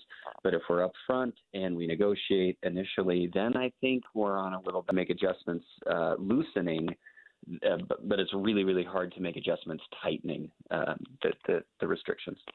Another thing that we did, because obviously the temptation is to lurk and to spy on your kids and see if they're texting with their boyfriend and girlfriend, right? We look into that. But my wife and I said, we will never bring this up. We can never talk about it. We can never tease our kids about it. Like, oh, I saw you were texting with so-and-so, unless there's a serious issue. Like it's that bullet in the chamber. You don't want to use it unless it's absolutely crucial. So it has, there's been times we've read their messages and kind of chuckled, but we never rub it in their face. And I think even though they know, we're potential lurkers, I think that's helped them not be embarrassed. Well, and I think it's really important that you explain the reasons why you're doing it, right? And so if it is to get ammunition, like I'm trying to catch you into something, then that's probably going to be a trust issue, right, with the child. And if they know that it could come back at them, you're right, they're not going to trust you. And so even if we think it's facetious, even if we think it's funny, this is not something that we want to read into. It's like the text messages. I can't read context. I'm Gen X. I lose a lot in there, right? It's the same thing. We can't think we are being funny or think that we're being the cool parent or whatever it is. We really have to set the boundary, respect the boundary. Everyone knows what it is, and then revisit those every once in a while. Hold them, but revisit them and continue to talk about them. Are we still okay? Are we still doing all right with this? What are your concerns? What's working? What's not working? It's fine to have that conversation. Now, it's worth mentioning here, you can do that with a 15, 16, 17-year-old. If we're introducing phones at 11 and 12, which, or earlier even sometimes, it's really hard to have that negotiation. They're just not there developmentally to do that. So I think it's really worth thinking through, being very thoughtful about when you're introducing phones to your children. Let's say, Dr. Tom, that something does go kind of haywire and Dave spots a text message that, happens between one of his kids and somebody else that he's very concerned about. Could you give us maybe your best 60-second approach to this where Dave still keeps a cool head? I would just call it a Debbie moment, because I would be like, what is going on? And it's probably not. Melt faces, burn the house down. It's all over. Yeah. So tee us up here as parents. What's the best way to approach a child where you've found something is concerning on their phone? Well, I think a lot of it is a lot like when you have a teenager that's driving and you see something maybe alarming about the driving behavior, and you're like, all right, look, this is my vehicle that I own, and let's revisit these boundaries. Let's talk about that. But taking away the car is actually a punishment on the parent, right? Yeah. So it's similar to the phone these days.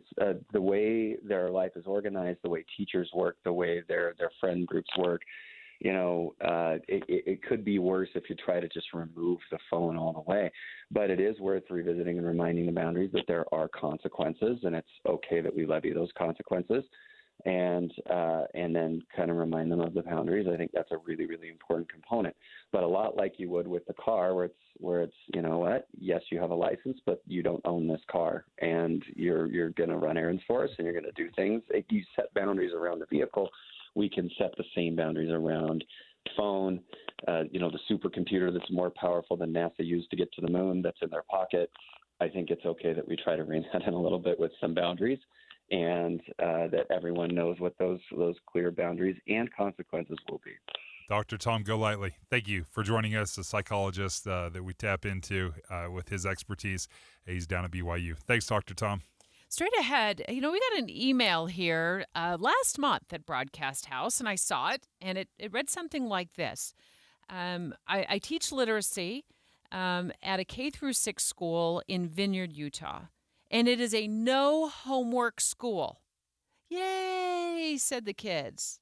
But, it's a big but, they started to assign homework to parents. We're going to go in depth on what parents are asked to do for homework assignments for their kids with Franklin Discovery Academy, who's live in house next. It's 10:30 at KSL News Radio. I'm Dan Bomis. KSL's top story this hour, the SWAT situation at a motel in Provo ended with a man in custody last night. Police say the man barricaded himself in a room during a civil matter involving an eviction. This happened at 40th West and 300 South. The man taken to Utah Valley Hospital.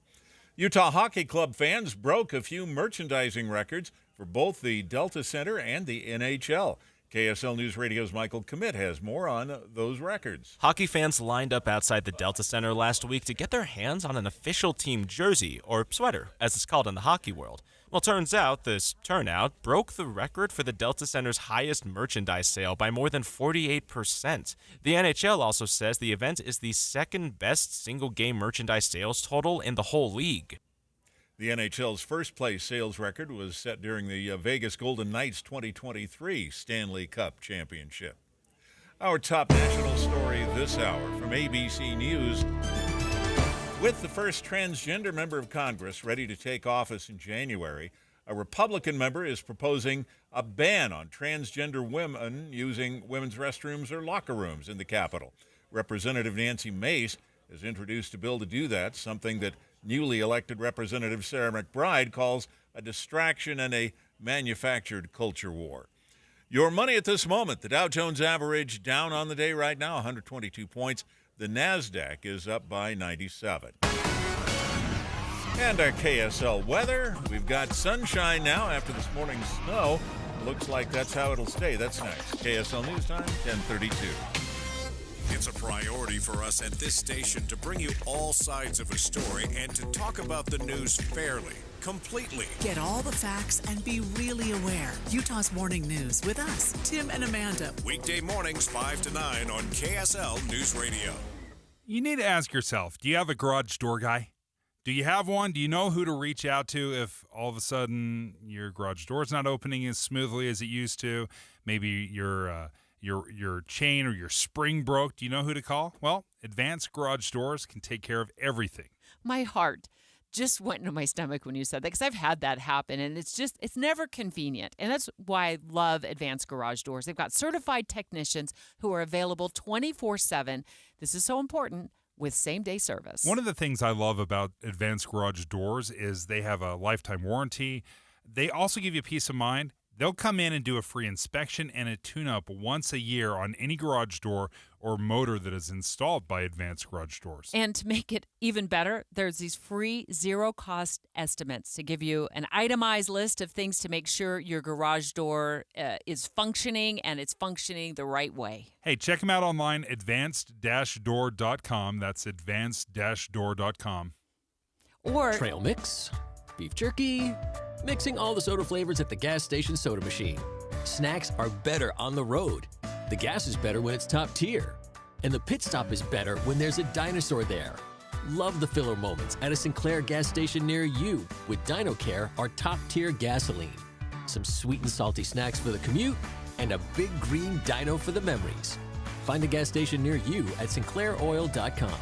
Sinclair, fill up your life. This is Derek Overstreet of the New Millennium Group and host of Stop Working and Start Living Radio. If you're close to or in retirement and you don't have a tax plan, call us right now, 888-999-6370. That's 888-999-6370. Listen, our country's been spending like never before, and the tax bill is coming soon. If you need an income tax strategy and a financial plan that will get you through the rest of your life, give my team a call, 888-999-6370. That's 888-999-6370. If you want an investment plan that allows you to keep more of your gains and pay less taxes, give us a call, 888-999-6370. My team specializes in the type of plan that will get you retired 3 to 5 years sooner than you thought possible. So, get a no-cost tax analysis by calling 888-999-6370. That's 888-999-6370. My team is standing by now. Traffic and weather together, brought to you by Sinclair's Dino Pay app. Save up to 20 cents per gallon. And here's Heather Kelly. Well, looks like we have a new fender bender northbound I-15 right near 1700 South downtown Salt Lake. It's over on the right shoulder, not causing any delays. The good news is we no longer have any delays. Most of the roads have dried out all across the Wasatch Front. So you have good speeds on I-15, the east and west side belt routes, and going through Parley's Canyon. Celebrate the 80th anniversary of America's first Nutcracker at Ballet West. With music performed live at the Ballet West Orchestra, receive your seats for this holiday tradition at balletwest.org. Heather Kelly in the KSL Traffic Center. Partly cloudy through Friday with a high of just 39 today, up to 60 by Friday. And right now we're at 38 degrees with partly cloudy skies. I'm Dan Bomas from the KSL Common Spirit Health Studios. Listen online at kslnewsradio.com for Utah's news, traffic, and weather station. Dave and Dujanovic, your morning companions for talk, analysis, and key perspectives on Utah's biggest stories on KSL News Radio. So not too long ago, I was sifting through all of the emails we get here at Broadcast House. We love getting your emails. And I spotted this one, and I thought, we got to have this conversation on the show. And it reads something like this, Dave. My name is Jamie Sarmiento, and she teaches literacy at Franklin Discovery Academy, which is in Vineyard, Utah. And it is a no homework K through 6 school. I'm like, whoa, tell me more, right? I thought that was the direction that this conversation was going to take, but boy, was I wrong, because the next line is what caught my attention. But this year, we started assigning homework to parents. That's right. Parents have homework, and they're rewarded for their efforts. They're expected to read aloud to their children for 15 minutes each night. Number one of my fondest memories is my mom reading to me at night. And it's something that I was terrible at. Even though my mom read to me all the time, I was not a good reader with my kids. You told me that, and I actually love that you admitted that to me. That I'm a bad and parent. You did try to tap dance around it, because that was one of, I'd like to say my many, but one of my strengths as a mom is every night I set time aside to read individually to each one of my children. And my children are really close in age. I had 3 under the age of 3. So as we went through the years, it could be a heavy lift at times, but I allowed them to pick the book they wanted me to read to them. And as they grew older and were able to read themselves, they got to read to mama. And it is truly one of my best memories. And I'm super excited to talk to Jamie, who sent us the email. You're the teacher. You've been teaching at Franklin Academy since, 2010? I've been teaching since 2010. I'm at Franklin. This is my 5th year. Oh, nice. Oh, so did you come up with this idea? No, I didn't. Oh. That is our founder, Jen, is the one with the big idea, and I'm just the one with the crazy ideas that follow to put on these extravagant reward nights for our parents. I can't wait to hear about those. Should we ask Jen? Why did you come up with Jen Price? She's the founder of Franklin Discovery Academy. What made you come up with this? Sure. Thanks for having us. Yeah. So reading has always been our number one academic priority, one of our 2 main goals here at Franklin. And at first it started out just really a simple play, almost just as not a joke, because it's not a joke, but a play on the homework idea, just reversing it, kind of, hey, parents, we're going to play this little joke on you to require homework of you. So there's no penalty to the student for this, but that's how it started. Very simple idea. But because we've always been no homework, that's from day one, we've been a no homework school. For the kids. For the kids. It's been very important to us because at our age, it's just not appropriate in many ways. It doesn't help. There's no research to back it up that homework helps.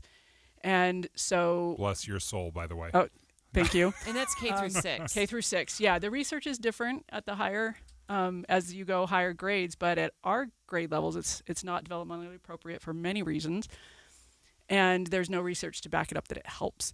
But the one thing that there is tons and tons of research to show that it helps is parents reading to their children.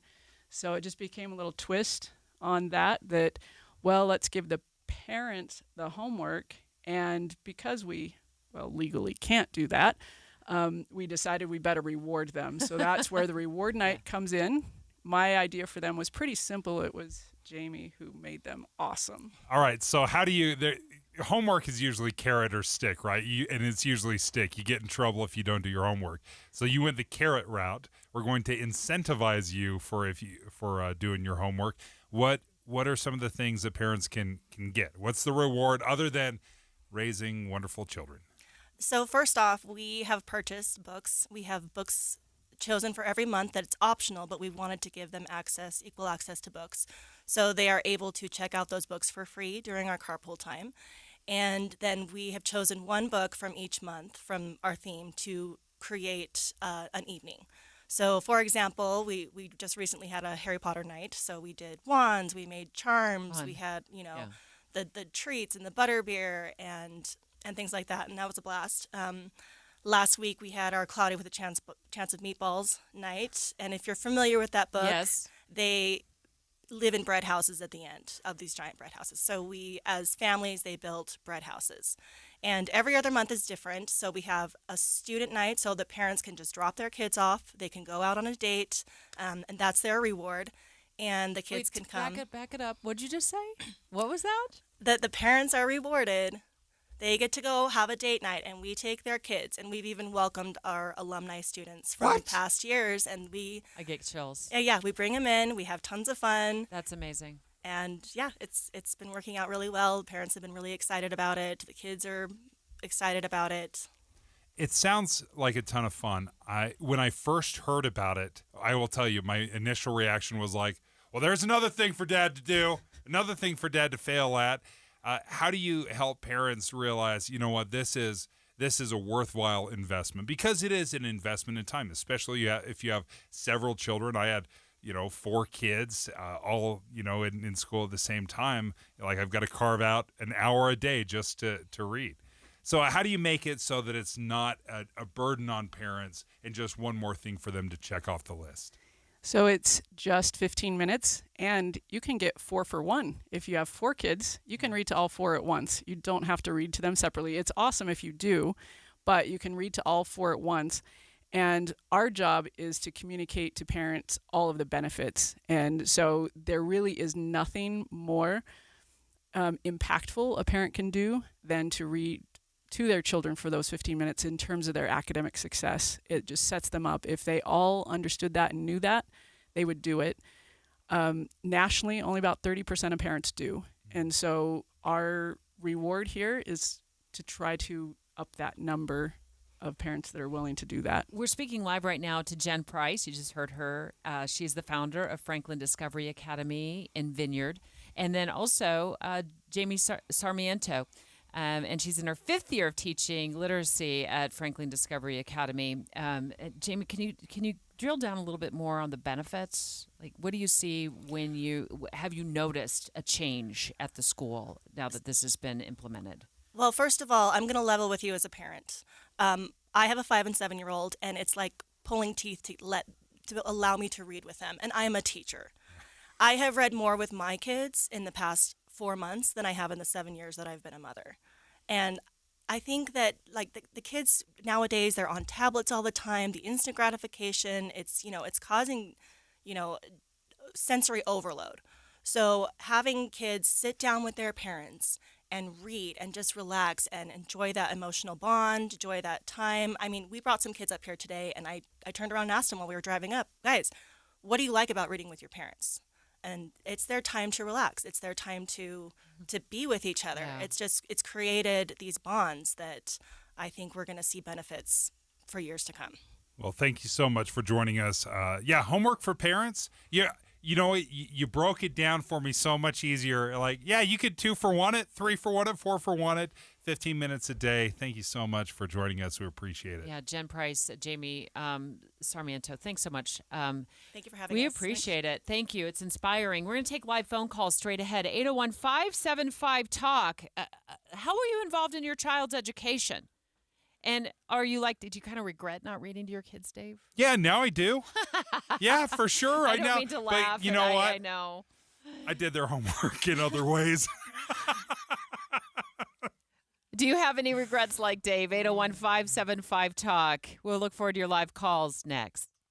Dave and Dujanovic. Current events can have a lot of moving parts. Our job is to make it easy to keep up. You're part of a bigger world, so spend 15 or 20 minutes here and be part of it. Join us weekday mornings between 5 and 9 on KSL News Radio.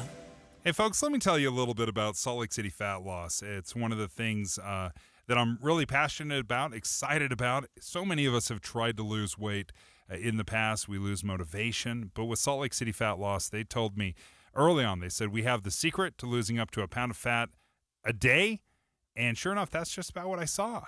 In 60 days, I lost 57 pounds on the program. It was so motivating to be able to get on that scale and actually see the numbers going down every single day.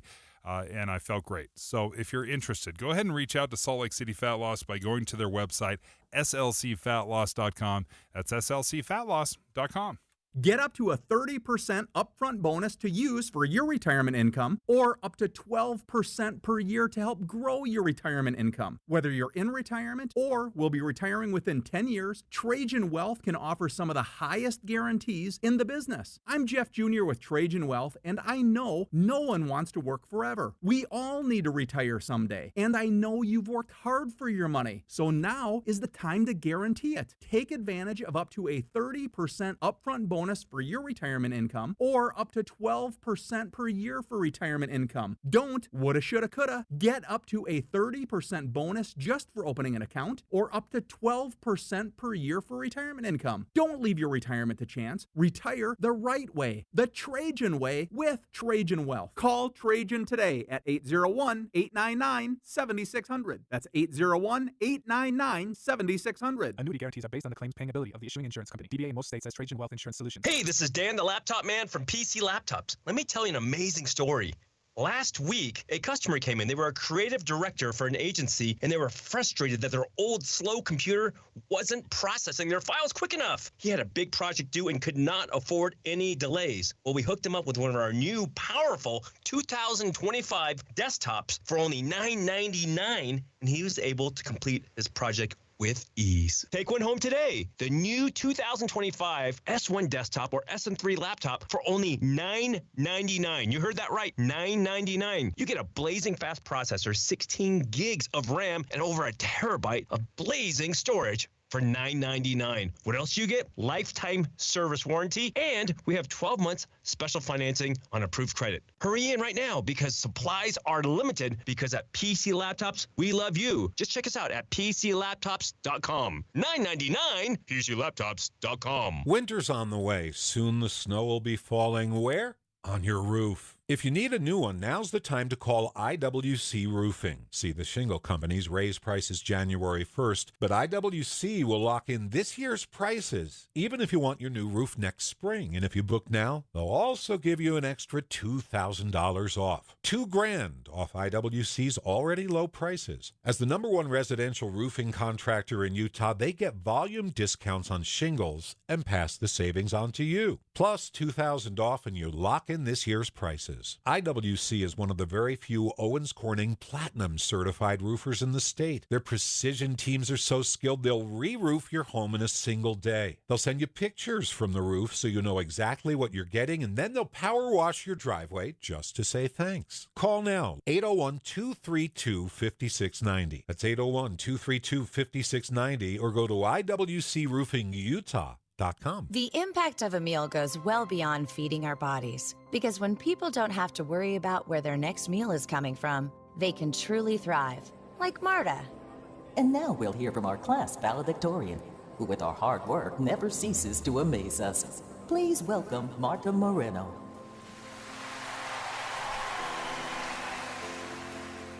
And Alex.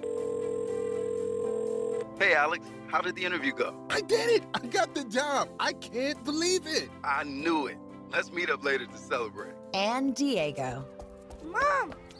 I got first place at the science fair with my volcano project. That's amazing, sweetie. Congratulations. Because when people are fed, futures are nourished, and everyone deserves to live a full life. Join the movement to end hunger at feedingamerica.org/actnow. feedingamerica.org/actnow. A public service announcement brought to you by Feeding America and the Ad Council.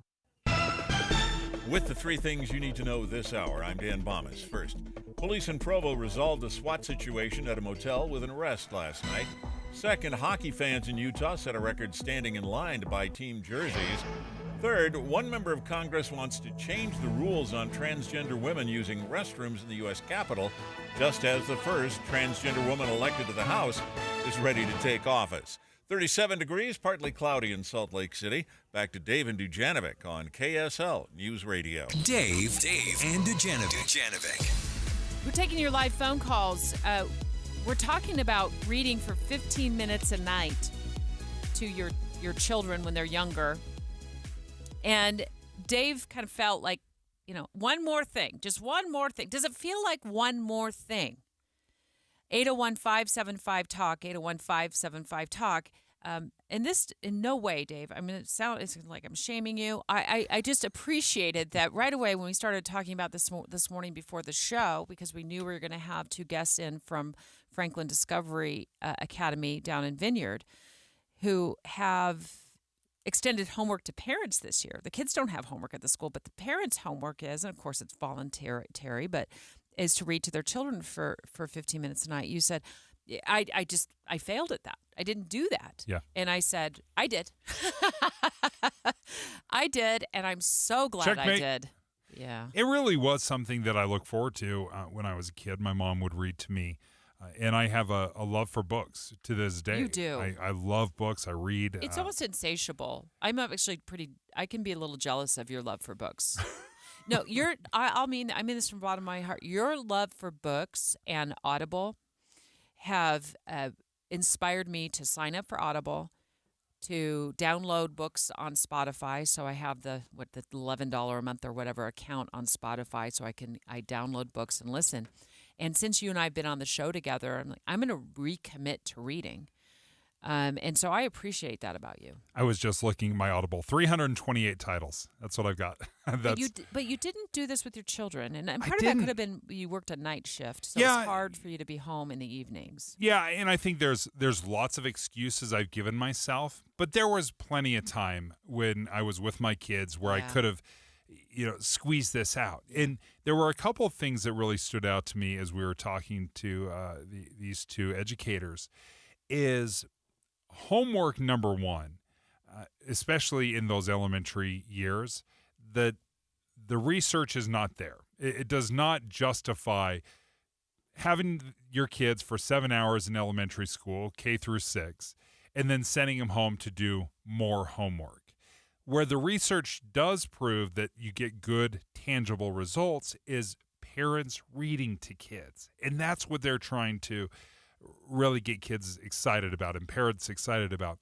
Because, listen, let's be honest, bedtime, not always the funnest time of the day. Trying to get people ready to sit down and read, that can be a headache. Let's listen to what Jamie Sarmiento, she's a literary teacher at Franklin Discovery Academy. By the way, it is a charter school. It's a charter school. So charter schools are somewhat like, and they are much like public school in terms of, you don't have to pay a private school fee to go there. And they take, kids in terms of enrollment from all over the place. They said they even have extended hours there. They open at 7:30 in the morning. I know a lot of schools do that anyway, but they extend until 5:30 in the afternoon. So a lot of parents are finding that is a great option for them, and they don't charge anything for after school hours. But this is one of the things that they're doing for parents who do read to their kids. They throw like a reward night. Just recently had a Harry Potter night, so we did wands, we made charms, Fun. we had the treats and the butterbeer and things like that, and that was a blast. Last week we had our Cloudy with a Chance of Meatballs night, and if you're familiar with that book, yes. They live in bread houses at the end of these giant bread houses. So we, as families, they built bread houses. And every other month is different. So we have a student night so the parents can just drop their kids off. They can go out on a date, and that's their reward. And the kids can come. Back it up. What did you just say? What was that? That the parents are rewarded. They get to go have a date night, and we take their kids, and we've even welcomed our alumni students. Would you have been more inspired, you think, to read to your kids?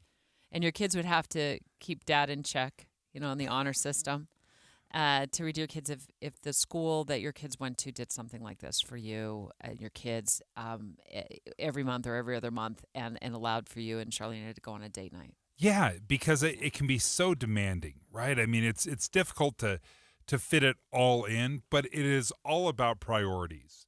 And I think by focusing on this one single priority, right, you don't have, and this is why I think this program's so interesting, you don't have nightly homework.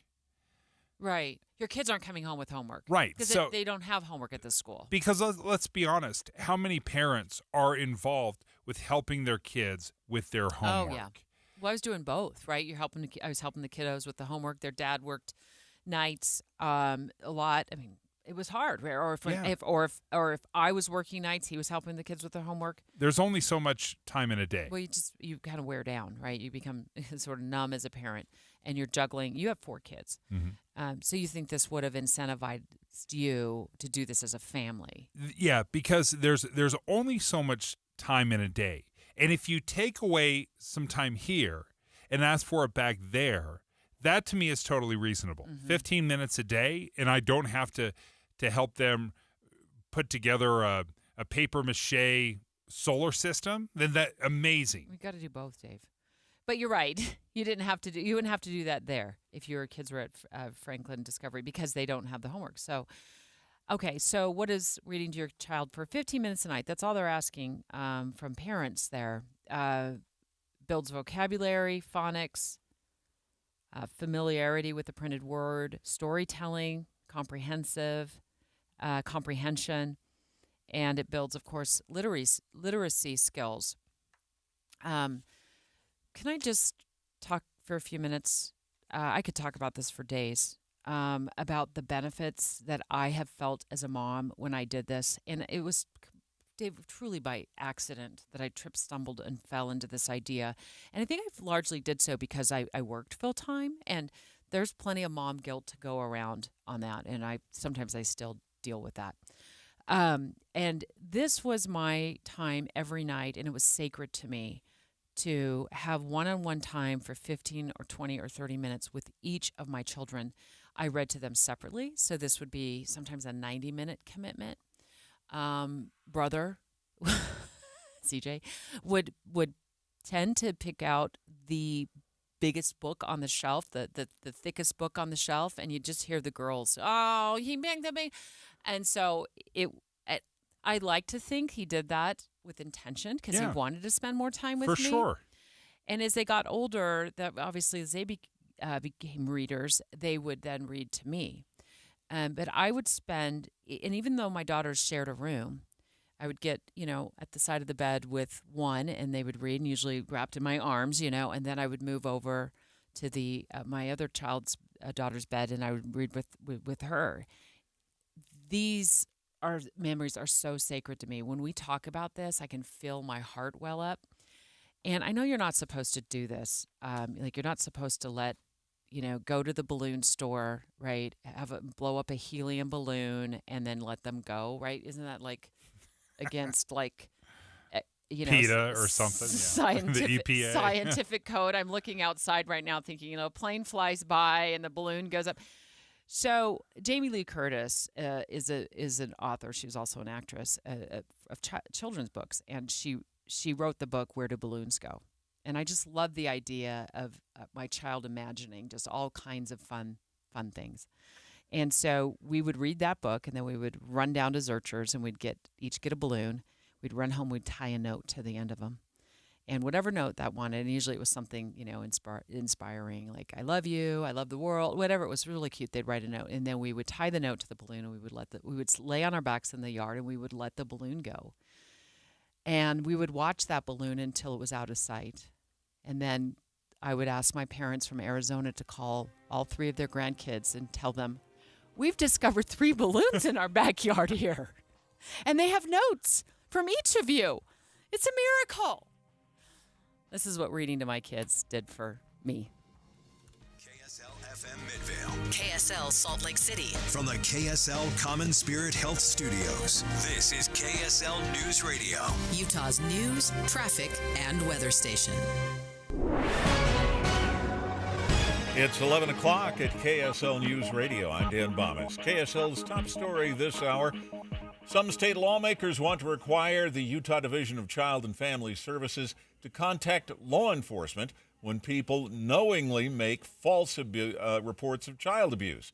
One lawmaker says this bill would alleviate a burden for DCFS workers and hold people accountable. Senate Minority Leader Luz Escamilla says she just wants to make sure it doesn't discourage people from making credible reports. We want people to continue to report, that every report can save a child's life. The lawmakers expected to discuss and vote on the bill as soon as January. Our top national story this hour from ABC News. The Texas State Board of Education hears more testimony today about a controversial curriculum proposal. ABC's Jim Ryan says so-called bluebonnet learning would incorporate Bible lessons into public school lesson plans. The arguments for and against the idea are not necessarily new. Not only is learning about common stories and phrases from the Bible important in a student's understanding of history, but it is the First Amendment right to have access to this information. How can we teach religion in public schools? Whose religion are we talking about? After hearing from more than 150 witnesses for and against the plan, the State Board of Education could vote on it as early as today. Jim Ryan, ABC News, Dallas. Your money at this moment, the Dow Jones average down now 133 points on the day, while the NASDAQ is up 98.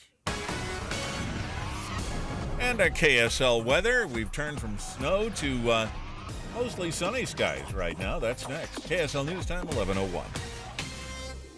Here's a way to get breaking news updates anywhere you go. At the store or in a work meeting, you can get breaking news on your phone. You can quickly read it, swipe, or click for more. It's super discreet, super fast. That's the app for KSL News Radio.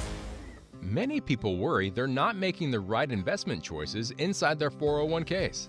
Did you know that you might have a little-known opportunity to add some additional investment choices to your 401k and get the help and recommendations you've been looking for? This exciting feature is called a self-directed brokerage window. And the best part? The money still stays within your 401k. Learn how the trusted advisors at Capital Wealth may be able to expand your investment portfolio. To learn more, call or text the word VISIT to 801-877-9800 or go to CapitalWealth401k.com. Improving your 401k might mean the difference of retiring a few years earlier. Let's find out.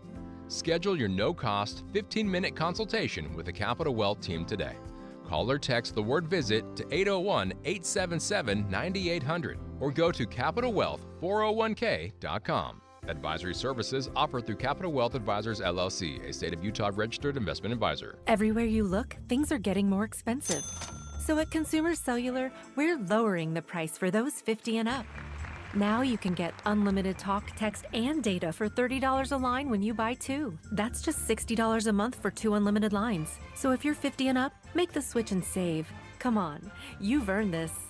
Call 1-888-FREEDOM or visit consumercellular.com today. Requires 2 lines of service, age validation, and credit approval, subject to system and area limits, taxes, and other fees apply. If you love to travel, Capital One has a rewards credit card that's perfect for you. With Venture X, earn unlimited double miles on everything you buy and turn everyday purchases into extraordinary trips. Plus, receive premium travel benefits like access to over 1,300 airport lounges where you just check in and chill out. Open up a world of possibilities with Capital One. What's in your wallet? Terms apply. Lounge access is subject to change. See CapitalOne.com for details. Food brings people together, but many families don't know where their next meal is coming from. In Utah, 317,000 people, many of whom are children, are struggling with food insecurity. And Macy's is continuing the tradition of bringing hope to families in need.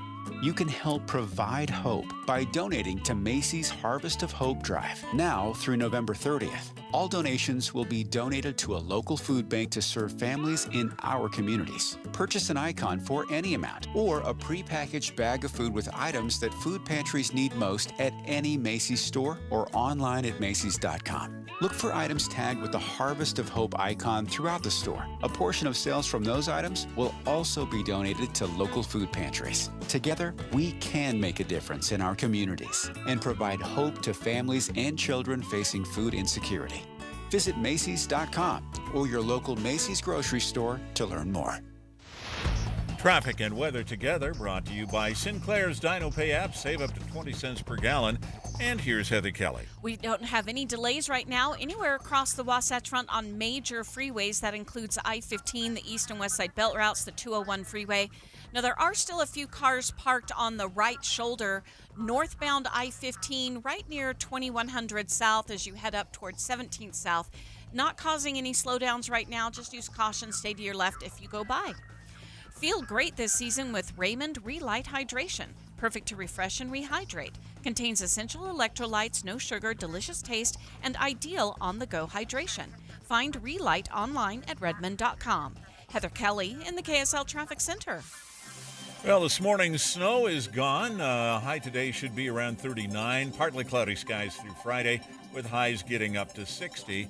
And right now we're at 37 degrees with partly cloudy skies. I'm Dan Bomas from the KSL Common Spirit Health Studios.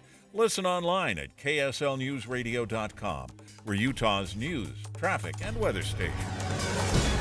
Dave and Dujanovic, your morning companions for talk, analysis, and key perspectives on Utah's biggest stories on KSL News Radio.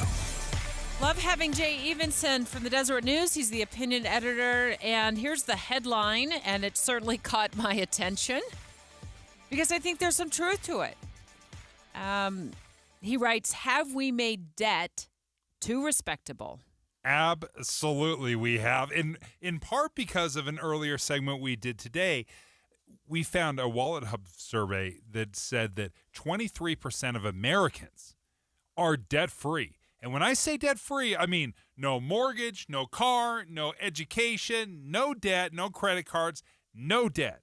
And I thought, who are these unicorns that have absolutely no debt? I cannot believe they exist. And then I realized I am the very person Jay is talking about. Have we made debt too respectable? Yeah, because it stresses me out, but I don't look at it and think, oh, man, Dave, you're the worst human alive because you're carrying all the debt. Well, there's a good reason that we have some debt. I mean, our standard of living, we wouldn't have that if we weren't able to buy some things on time that we just can't afford out of pocket, right? Right. But when you look back at, I go back 67 years, and I found a report from the Federal Reserve that was actually commissioned by President Eisenhower. This is how high up it went.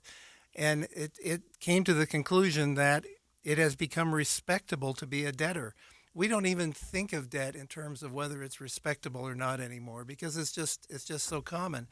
And this happened about the same time that there was a Federal Reserve report last week that said we have a new record of $1.17 trillion in credit card debt nationwide. And then I found a CNBC report that said 28% of us are still trying to pay off last Christmas and now we're heading into a new Christmas season. So I think there's some reasons to be concerned. I think part of the reason for our debt is we have such a hard time throughout the year saying no to ourselves. Our want it now mentality, get it now, hey, it's a good deal now. And we have a hard time looking in the mirror and say, I just don't have the money for it right now. And I think there's also some societal expectations that we, are able to just go out with our friends for dinner anytime. And if we don't have the money, we put it on a credit card instead of, maybe everybody bringing a potluck. But in this opinion piece, you write, my purpose here isn't to scold or shame. What do you mean?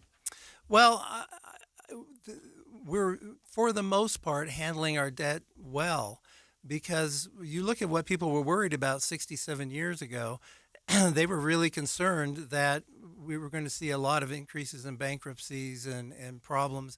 I remember when they first allowed credit to be used for groceries, credit cards.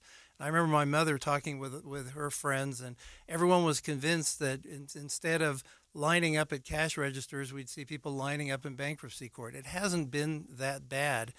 And we look around today and delinquency rates are pretty low.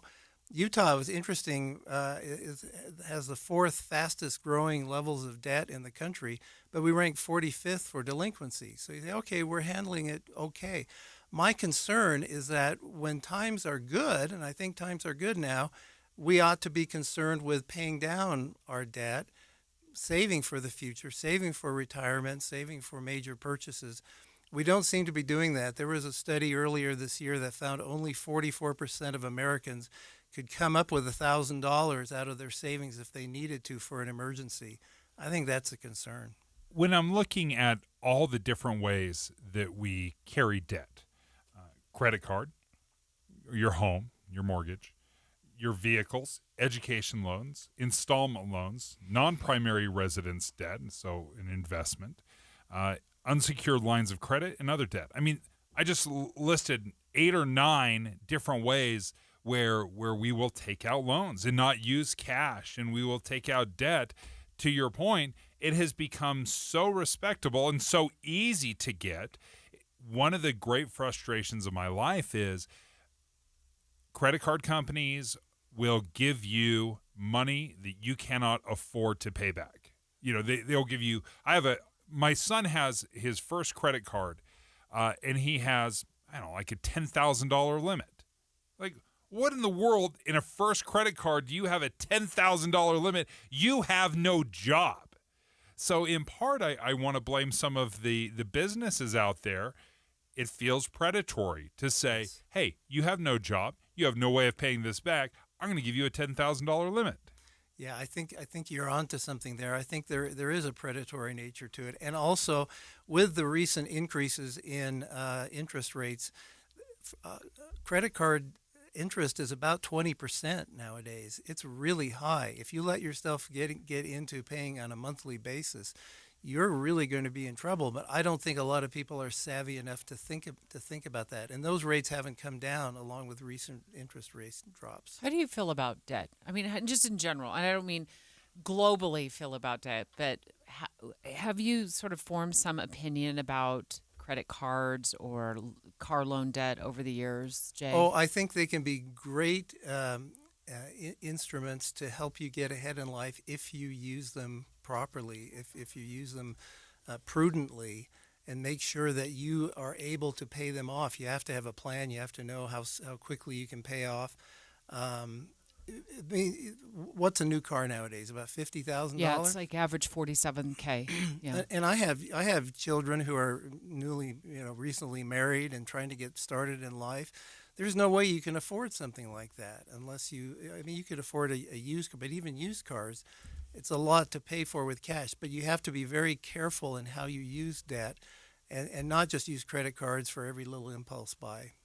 One of the things when we're talking about debt and whether or not we've become so comfortable with it or how comfortable we've become with debt, I think of a home mortgage. And Debbie we were having this discussion. I'm like, I parse that. I set that aside. I don't even consider that as debt because I don't know how you would possibly pay for a house in cash right now. A starter home that is $500,000, there's no way the only way to get in is to take upon that debt. The gamble we're making is that it will increase over time and that it will pay off.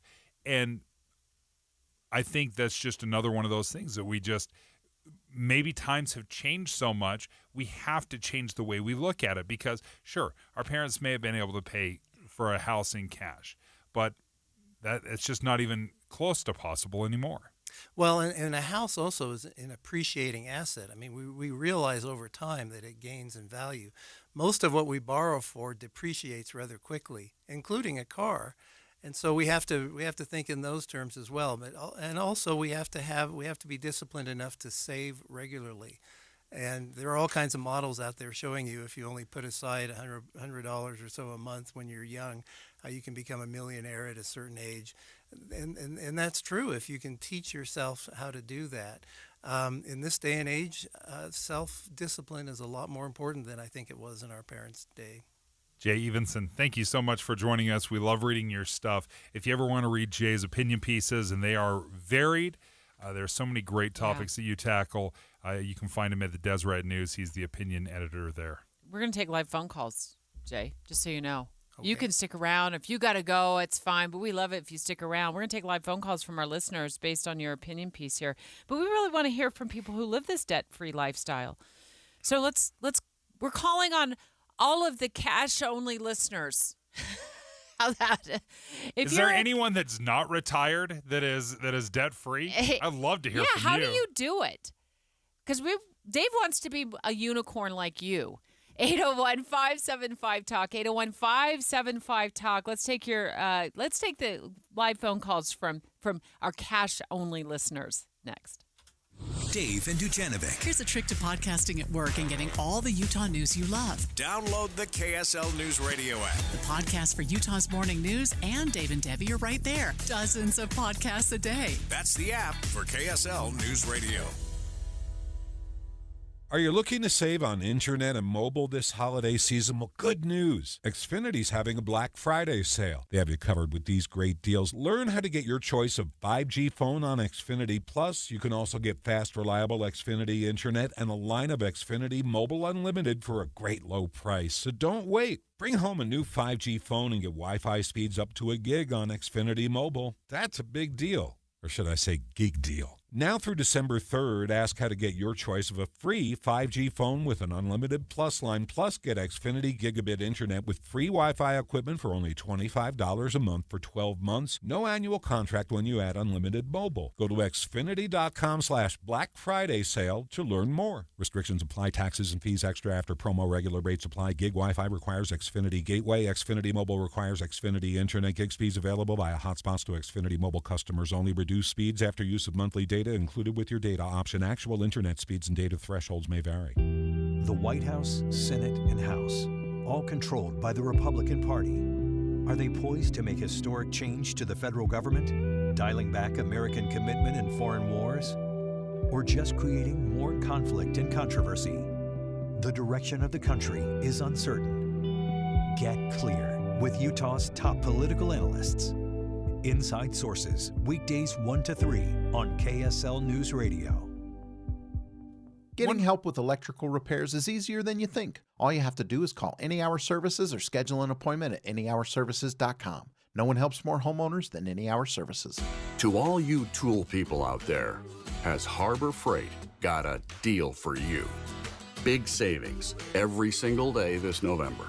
Because we know that right now, when the price of everything only seems to go up, you need a place where prices stay low. So shop in-store or online for quality tools you can trust at prices you'll love every day. Whatever you do, do it for less at Harbor Freight. One of the best resources that I know is Be Ready. Sorry. Let me just interject there. One of the best resources I know is beready.utah.gov when it comes to emergency preparedness. So we thought we'd bring in from the Utah Division of Emergency Management, Brian Stinson. You've joined us many times to talk about emergency preparedness. Can we boil it down a little bit and talk about the importance of personalizing each family's emergency preparedness? Yeah, Be Ready Utah, of course, our website, preparedness.utah.gov. We have a lot of great resources for everyone. The important thing to remember with those resources is they're meant to be used as a guide. Okay. It needs to be personalized for each and every person individually. Like my disaster supply kit's different from my wife's. It'd be different from yours. Everybody has different needs, different abilities, and your personal emergency preparedness needs to reflect that. Give us an example, Brian, of what you mean by that. I'm thinking about, I've been dealing with glaucoma for most of my life, where I have prescription medications for that. I'm thinking, my disaster relief kit, I don't think I have my eye drops in there. Okay, yeah, that's a very good Which example. I need in order to, regulate my glaucoma. Sure, and I wear prescription eyeglasses, so I've got a separate another pair of glasses in there. Anything that you need to be healthy, comfortable, and safe, you should have those things included in your disaster supply kit. Now, just because it's not on the Be Ready Utah list of what you exactly need to have in there doesn't mean that you can't still have it in there. So it's your personal responsibility, whatever your unique circumstance is, to make those changes to emergency preparedness plans. No, one size does not fit all. So you need to make sure everything is tailored to your own personal needs and that of your family members. One of the great tips that I've heard from you over and over again is it's going to be very difficult to tackle this all at once, right, for every member of the family. So you can start building it, maybe just a month at a time, and growing into that perfect emergency preparedness. Sure. Some unique needs that some people might have is even just financial difficulties. Maybe you don't have enough money to go spend a few $100s or something on a disaster supply kit. But the thing is, you can gather most of those things from around your home. And emergency preparedness is not about buying things. It's also about learning things and making plans. That doesn't cost any money at all.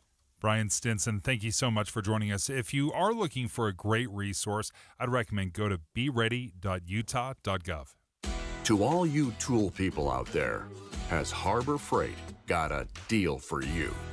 Big savings every single day this November. Because we know that right now, when the price of everything only seems to go up, you need a place where prices stay low. So shop in-store or online for quality tools you can trust at prices you'll love every day. Whatever you do it for less at Harbor Freight. This is the story of the one who, as a maintenance specialist for a historic high-rise, knows that vintage charm historically needs constant attention. Which is why when it's time to upgrade turn-of-the-century mechanicals, they turn to Grainger. With easy access to 1 million+ products and the scale to deliver when and where you need them. The right tools and supplies are never far away. So the one can keep that vintage building running like new. Call, click Grainger.com, or just stop by. Grainger, for the ones who get it done.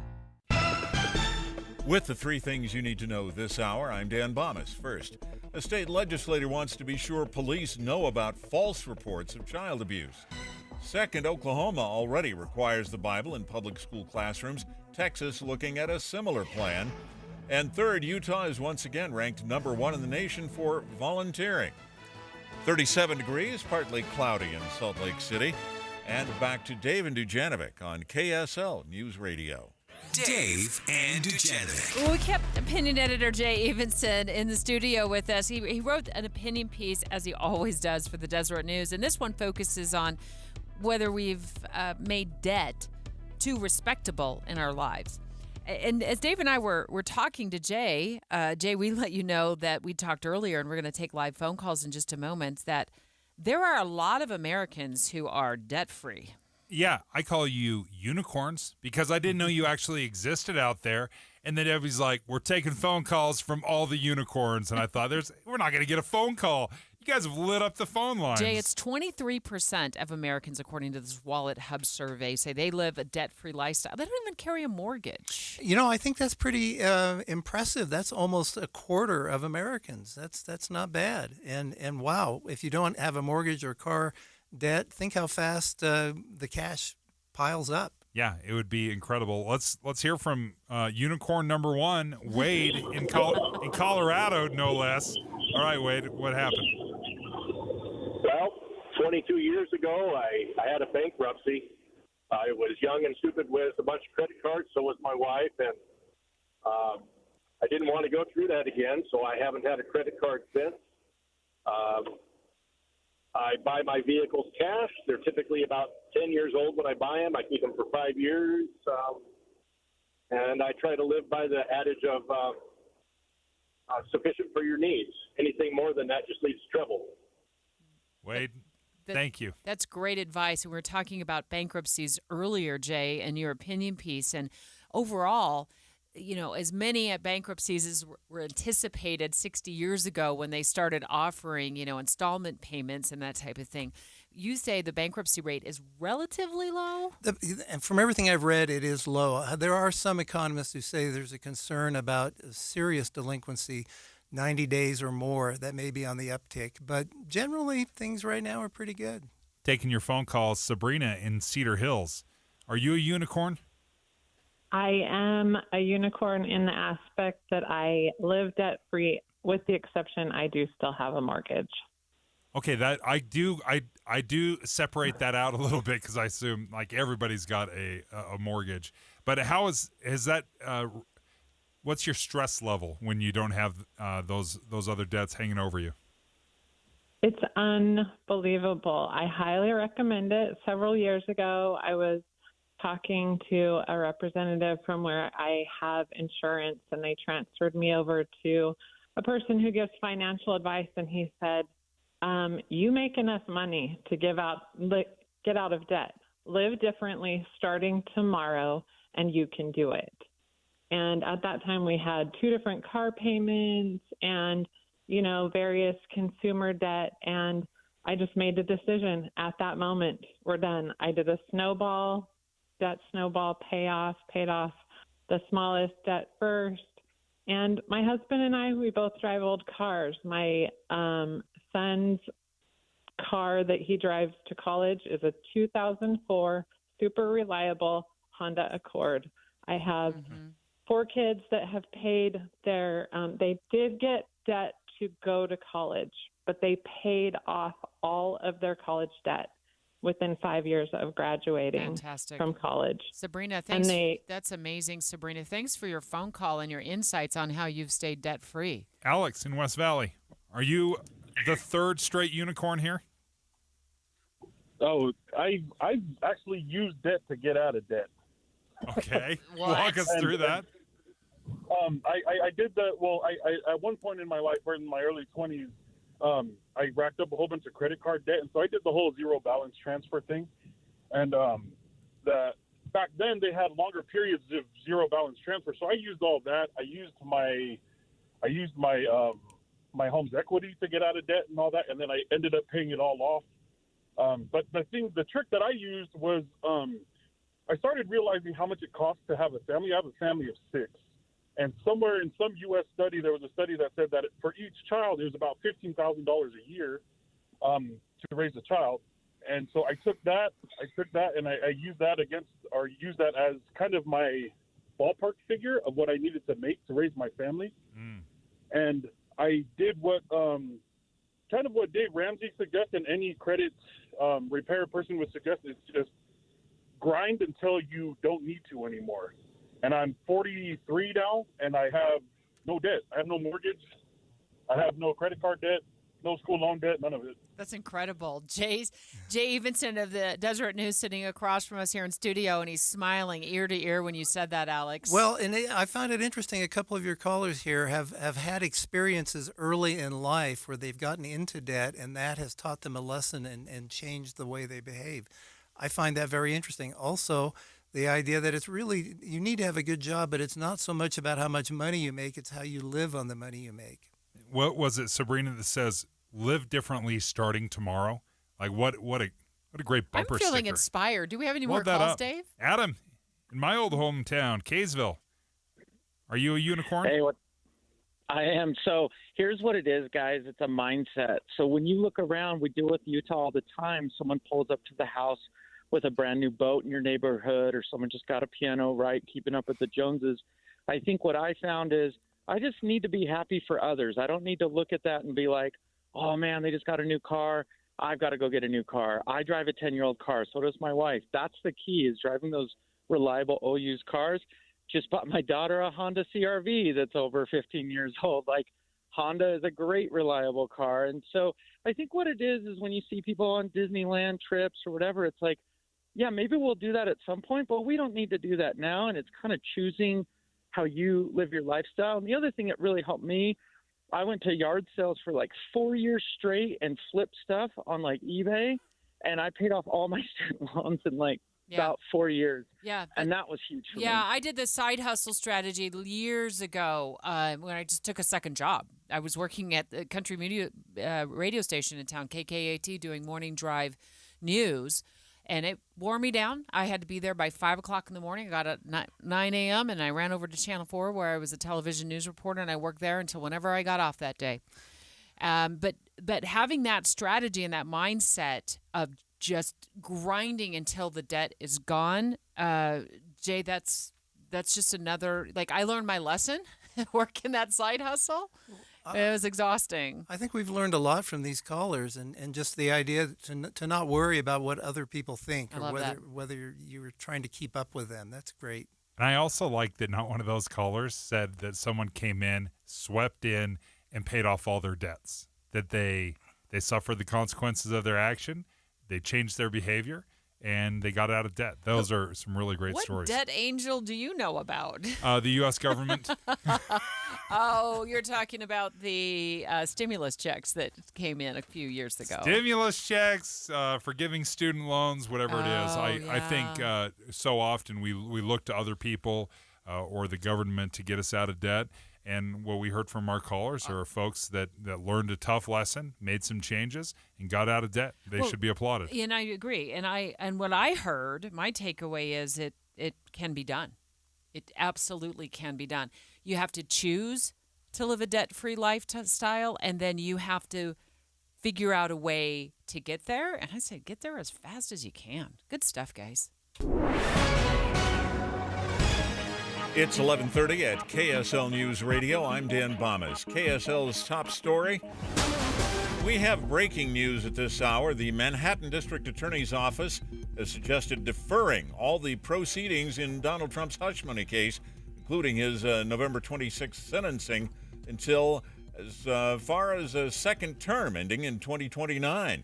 In a letter, prosecutors told Judge Juan Merchant Tuesday that balancing the demands of the presidency with an ongoing criminal case raises unprecedented constitutional concerns.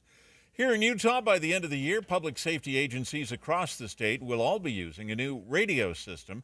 This allows agencies to encrypt their transmissions so they can't be monitored on police scanners. Tina Matthew with the Utah Communications Authority tells KSL-TV's Daniela Rivera this also allows different agencies to talk to each other. It's in their best interest for us to have a new state-of-the-art public safety radio system, and it's certainly in their best interest for it to be interoperable through the whole state. Matthew says implementing the new system has taken about 5 years. The Speaker of the U.S. House of Representatives, Mike Johnson, says the House Ethics Committee investigation of former Congressman Matt Gaetz should end. Gaetz is President-elect Trump's nominee for Secretary of Defense, and he's accused of sexual misconduct. But Speaker Johnson says since Gaetz is no longer a member of the House, that investigation should just be done. Your money at this moment, the Dow Jones average down on the day right now, 117 points. The NASDAQ, though, is up 139. And our KSL weather. We've got partly cloudy skies, and it'll be warming up. That's next. KSL News Time, 11:32. News doesn't just mean information or dates. It's the story of our local history being told in real time. Be a part of the story. This is Tim Hughes and Amanda Dixon. We hope to be a part of your story. We have you covered on KSL News Radio. We're continuing our deep dive into emergency preparedness with Be Ready Utah. The Utah Division of Emergency Management has made this a great focus, and Brian Stinson joins us right now. Let's expand our disaster supply kit. previously we talked about personalizing it, but help walk us through, like, what should we be looking for in our disaster supply kit? Well, one question we get a lot is, should I just go buy one from the store that's already ready-made, or should I build my own? And really, the answer is whatever works best for you. Something is always better than nothing. Now, whether you're building your own and use the Be Ready Utah suggested items list, or you're buying one off the shelf, that's great, but you still need to add personal things to it. Things that you might not even think about, like clothing. You're not going to buy clothing from the store that's already in your kit. Your emergency contact information, your financial records, whatever important documents you need to add in there. What about like even shoes? You should have some good walking shoes that are part of your disaster supply kit. And of course, you're not going to buy that from the store. Where do you suggest we keep these disaster supply kits as we build them? And I'm thinking, if somebody is older and can't lift it, Yes. Dave would be able to lift a 400-pound disaster supply kit in the back of your. Me, not so much. What are your thoughts on that, Brian? Well, for one thing, your kit needs to be portable for you. That's another means of personalizing it. If you can't transport it from here to there, it's too big. Now, another thing that you might be able to do in personalizing it, my personal preference is a backpack. But if somebody can't carry that kind of weight, maybe you can get a wheeled suitcase, or there are wheeled backpacks as well. Whatever it is that is transportational for you. So there's that. Other things you want to think about would be, we talked about glasses, but maybe hearing aids.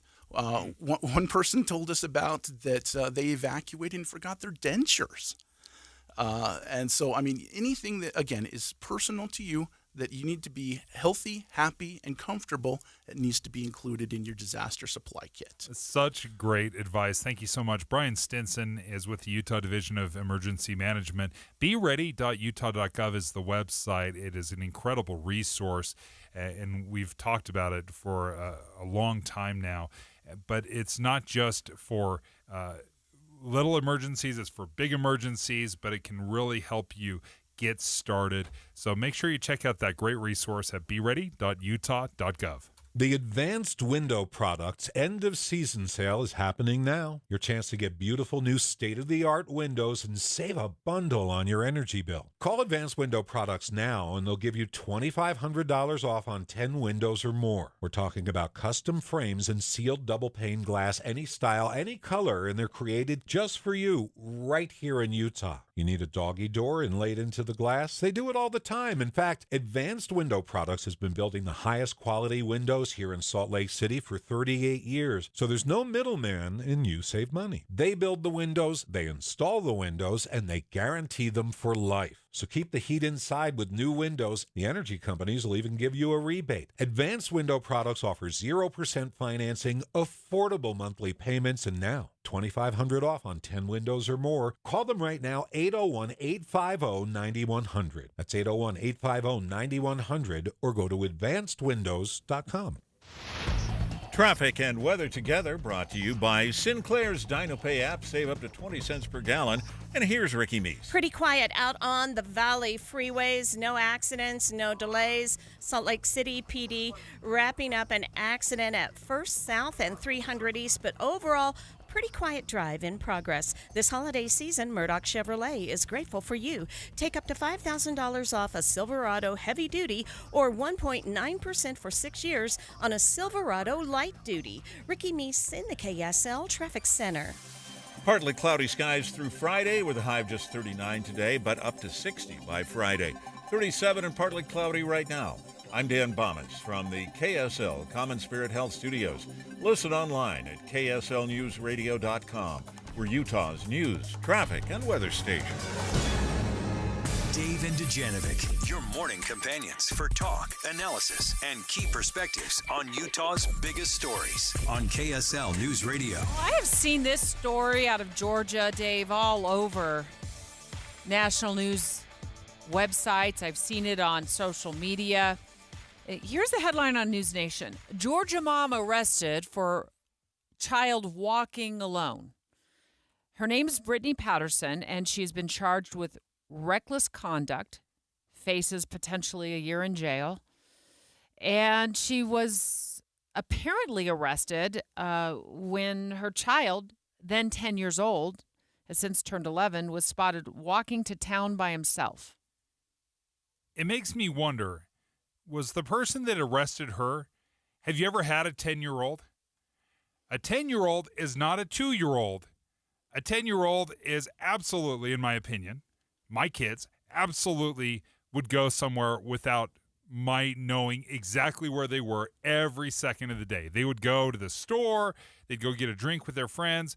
10 years old is, I was absolutely shocked that someone would look at a 10-year-old walking alone and think, oh my goodness, what child endangerment is this? Now, she had taken her other son, another child, to the doctor's office. And I'd read in a previous report that she thought, well, maybe her 10-year-old would go with her, but he was playing. It sounds like they live on a rather large piece of property. He was off playing in another area of the woods, and she couldn't find him at the time, so she decided to take her other child to the doctor's office. And then her 10-year-old is seen walking approximately a mile to a dollar-type store in a town. It's called Mineral Bluff, Georgia, about a mile away. And this town is really small, 370 residents. Here's the moment of the arrest. It was, of course, as happens nowadays, it was caught on a police body camera video. What am I under arrest for? For reckless endangerment. And how was I recklessly endangering my child? We're not talking about it. Call mommy and tell them they're taking you to jail because you decided to walk down the street. Let go of your hands. That's not his fault. Yeah, call Army. You're the mother. That's your responsibility. Last time I checked, it wasn't illegal for a kid to walk to the store. So. It is when they're 10 years old. On what planet? Like, what law is there out there in Georgia that says if you're 10 years old, you cannot walk or be away from your parent? That doesn't exist. But you listen to the officers right now, and they say it with such conviction, like, oh, we're not even talking about this. This is so obvious.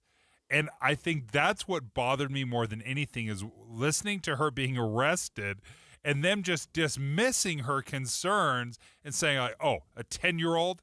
They're treating a 10-year-old like a newborn. Here's what she told News Nation after the arrest. He just decided he wanted to go to the Dollar General day, and it's, not uncommon for kids to do. So I don't understand why there's been such a uproar about it, I guess. It is normal for kids to be walking around Mineral Bluff. It's a 4-way stop, very low traffic. And my kids often will play out in our woods. Reading some of the requirements, the guideline for parents, and that's how it was being described by one news agency, says failure to provide a child with adequate supervision necessary for such child's well-being. That is the guideline. It doesn't really give an age that says what is appropriate. They say a failure to provide a child with adequate supervision. They said they would potentially, I guess, drop the charges if she agreed to some stipulations. This is her attorney. Formally been charged with reckless conduct. Britt asked, well, he's 10. Can he walk into town? And that's not illegal. And the deputy responds, and the audio here would say, yes, it's illegal for a 10-year-old to walk into town. And it clearly is not. And I think when we look back, listen, there's no one out here trying to say we want to put kids in danger. But I think we can't keep reinventing what danger is. And a parent may view dangerous behavior differently. You may see something that I do is extremely irresponsible. I may see it as being something that is very empowering to the child. My dad would take me on high adventure activities all the time. I started snow skiing when I was 4 years old. I was whitewater rafting when I was 10 or 11 years old. I was guiding boats when I was 13 and 14 years old. But you weren't doing that alone, just to clarify. I was guiding boats alone at 13 and 14 years old. Okay. So yeah, this was something that my parents let me do, and I was good at it. And I was safe while doing it. So I think a lot of people would look at that and be like, that's a little crazy. That's a little too much. Whereas my parents viewed it as something empowering for me. I love doing it.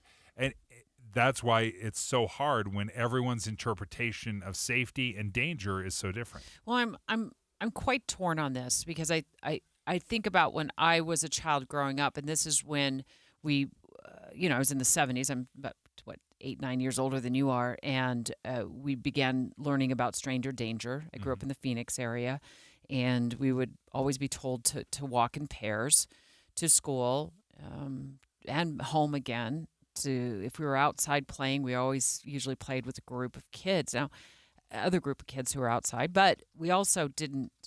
It felt like since then, since raising my own kids, I was much more concerned and worried about, where they were at all times and making sure they weren't walking alone. I never minded if they walked up to at a gas station around the corner from our house and it wasn't very far and they could walk over there. As long as they were walking with a buddy. We use the buddy system. I don't know all of the details about this particular case. I just wonder as a mom, how would I feel? I might feel differently about it, though, if I was living in a town of 370 people than I felt raising my kids in Salt Lake City, Utah.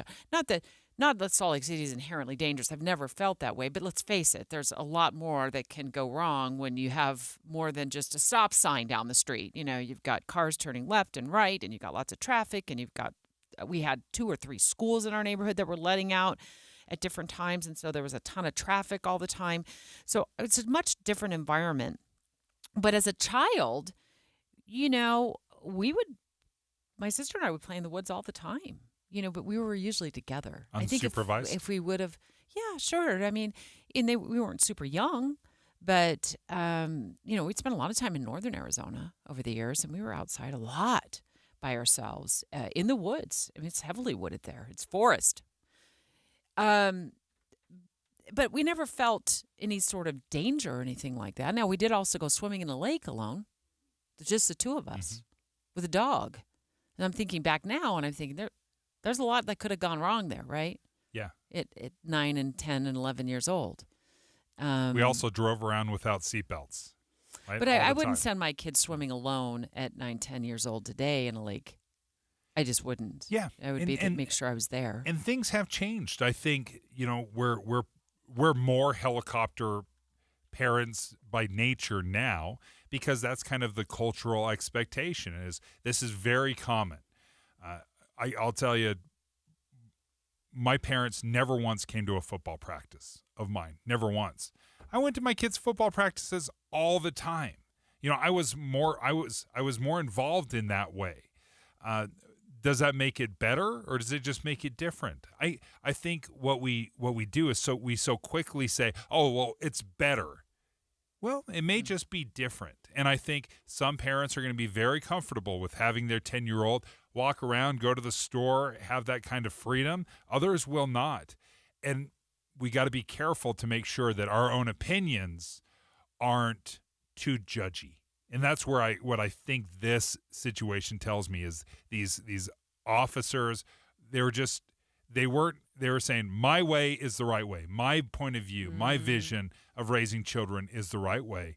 And I think that's something we got to be very careful about. Let's take live phone calls, 801-575-TALK. Are you more of a free range parent or maybe more of a semi-helicopter parent? 801-575-TALK. Look forward to your live calls next. Dave and Dujanovic. A lot of us are filling our workdays with podcasts. When you're working, go to KSLNewsRadio.com. Click on Dave and Debbie's podcast and pick a topic and story length. Podcast with Dave and Debbie. Then get to work with KSL News Radio. Don't you deserve health care you can count on? Well, you can count on United Healthcare with Medicare plans that fit your life today and as your needs change tomorrow. You can enjoy reliable coverage and low out-of-pocket costs with a Medicare Advantage plan from United Healthcare. United Healthcare Medicare Advantage plans. Made for Utah, trusted everywhere. The Medicare annual enrollment period ends December 7th, so go to uhc.com/Medicare today. You know the resource. It's beready.utah.gov. It's a great resource to learn more about emergency preparedness and what to do if things go south. Brian Stinson joins us right now from the Division of Emergency Management. And when we're talking about Be Ready Utah, Brian, I want to focus in on children and elderly and how we should help prepare in case something happens. Well, again, like I said before, it is the responsibility of you to make sure that any of those unique needs are taken care of. You can't rely on Be Ready Utah to sweep in and save the day. But so analyze what unique needs do I have beyond what the basics are. Children, elderly, anybody else, they need to have water, they need to have food, they need to have shelter, but there's some unique things as well. Like in a disaster supply kit, you might want to have some books or games that are kid appropriate. That would be a great addition. Now, an even harder one would be not just young kids, but infants. Diapers. Diapers, exactly. So you want to have more than just a 3 to 5 day. You may want to have a full week's worth of diapers and a full change of clothes. You may not be able to be washing those clothes, so you need to make sure that you have enough. Maybe even if the child is nursing, it's still a good idea to have some powdered formula, because depending on the circumstance, may not be able to do that as you regularly would. So that's some things for children that you want to be thinking about. And you can go, again, to our website, beready.utah.gov. Let's talk a little bit about elderly. We talked about maybe wheeled disaster supply kits would be a good idea. But some other things you want to make sure you're including are prescription medications. We talked about dentures. Anything like that, again, that you need to be happy, comfortable, and safe. That's what you want to have. And like you said, a wheeled disaster supply kit so they can easily move that. Great tips, Brian. Thank you so much. If you're interested, if you want to learn more, make sure you check out the website. It's beready.utah.gov.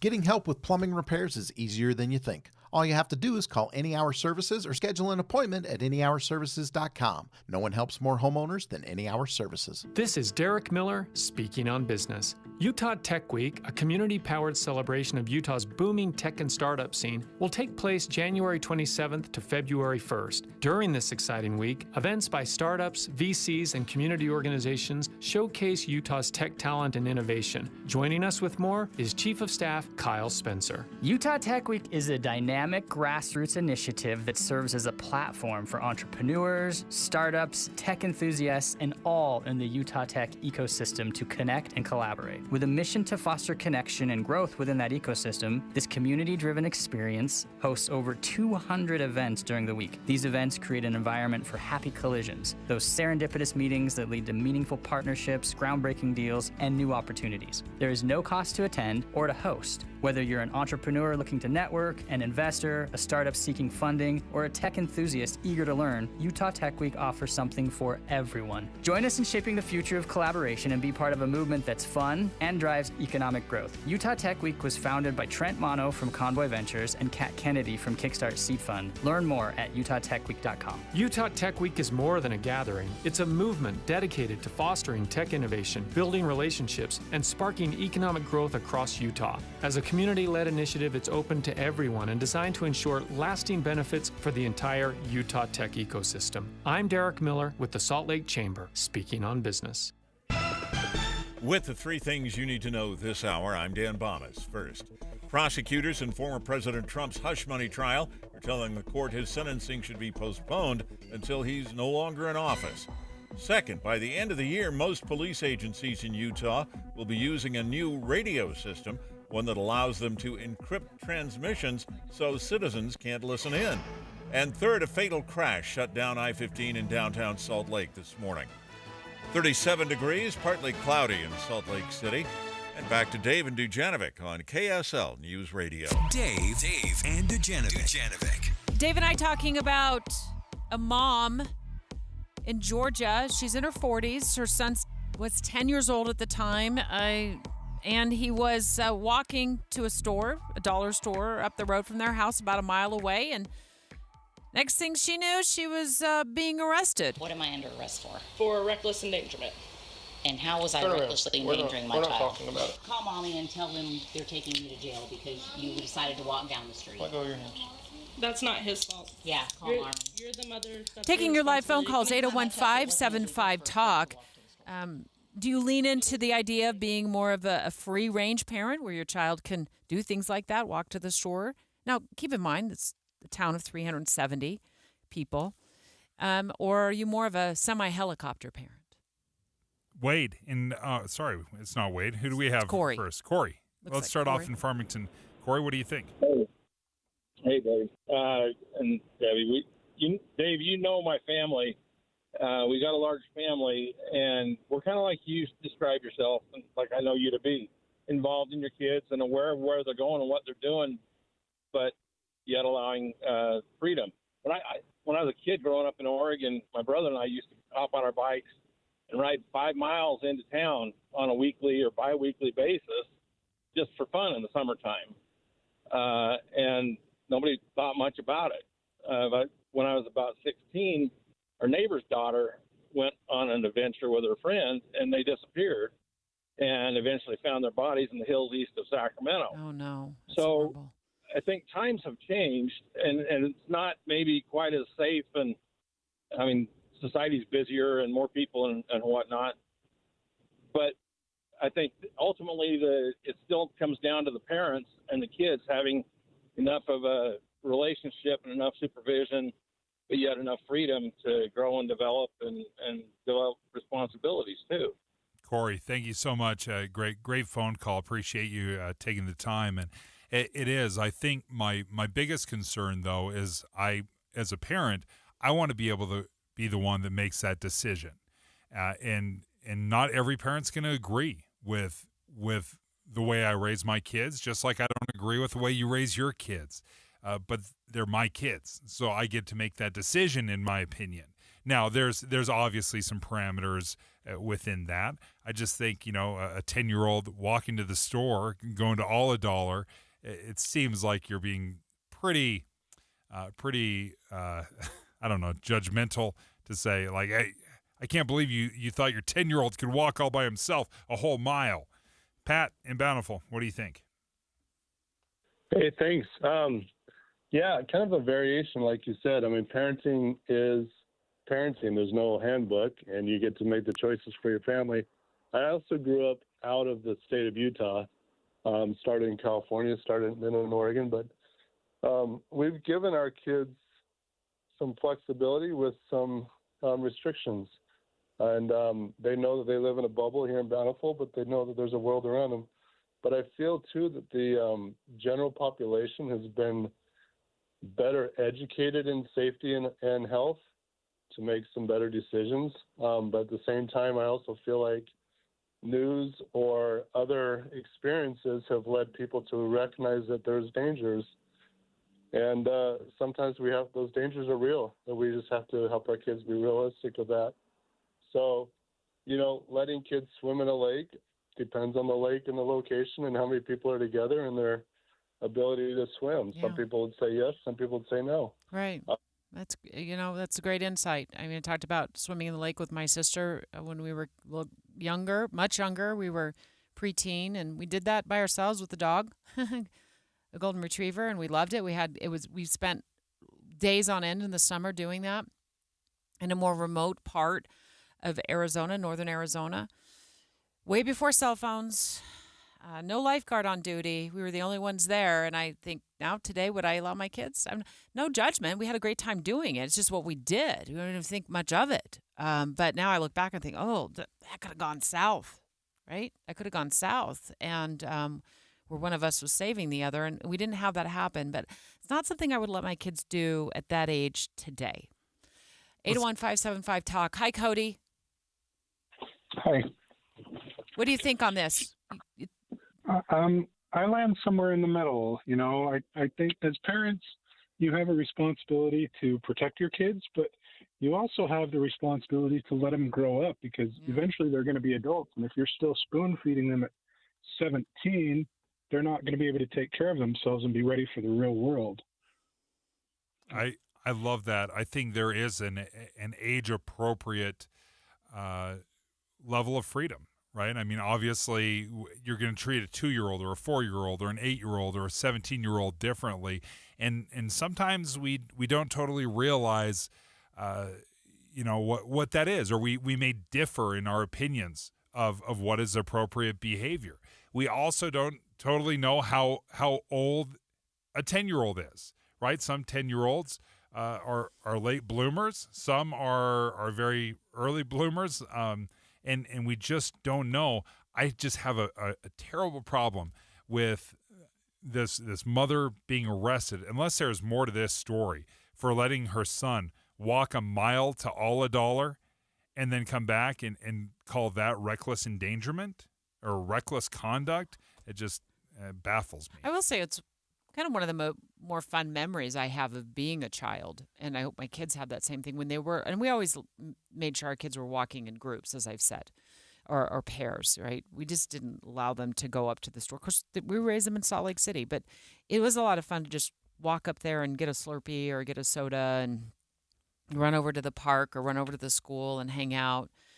My sister and I, again, going back to that, we used to ride our bikes to the school on Saturdays. You know, these are fun memories, and my kids have some of those same memories with their siblings and their friends, too. Yeah, it would be a bother to me if I got a knock at the door and there was a cop standing there with a body cam that was ready to record me being arrested. And I think you're right, Dave. I think every parent just does things differently. You don't want to be judged for how you doing things, as long as you're staying within the boundaries. Yeah, I'm more afraid of raising a generation of kids that are afraid of their shadow.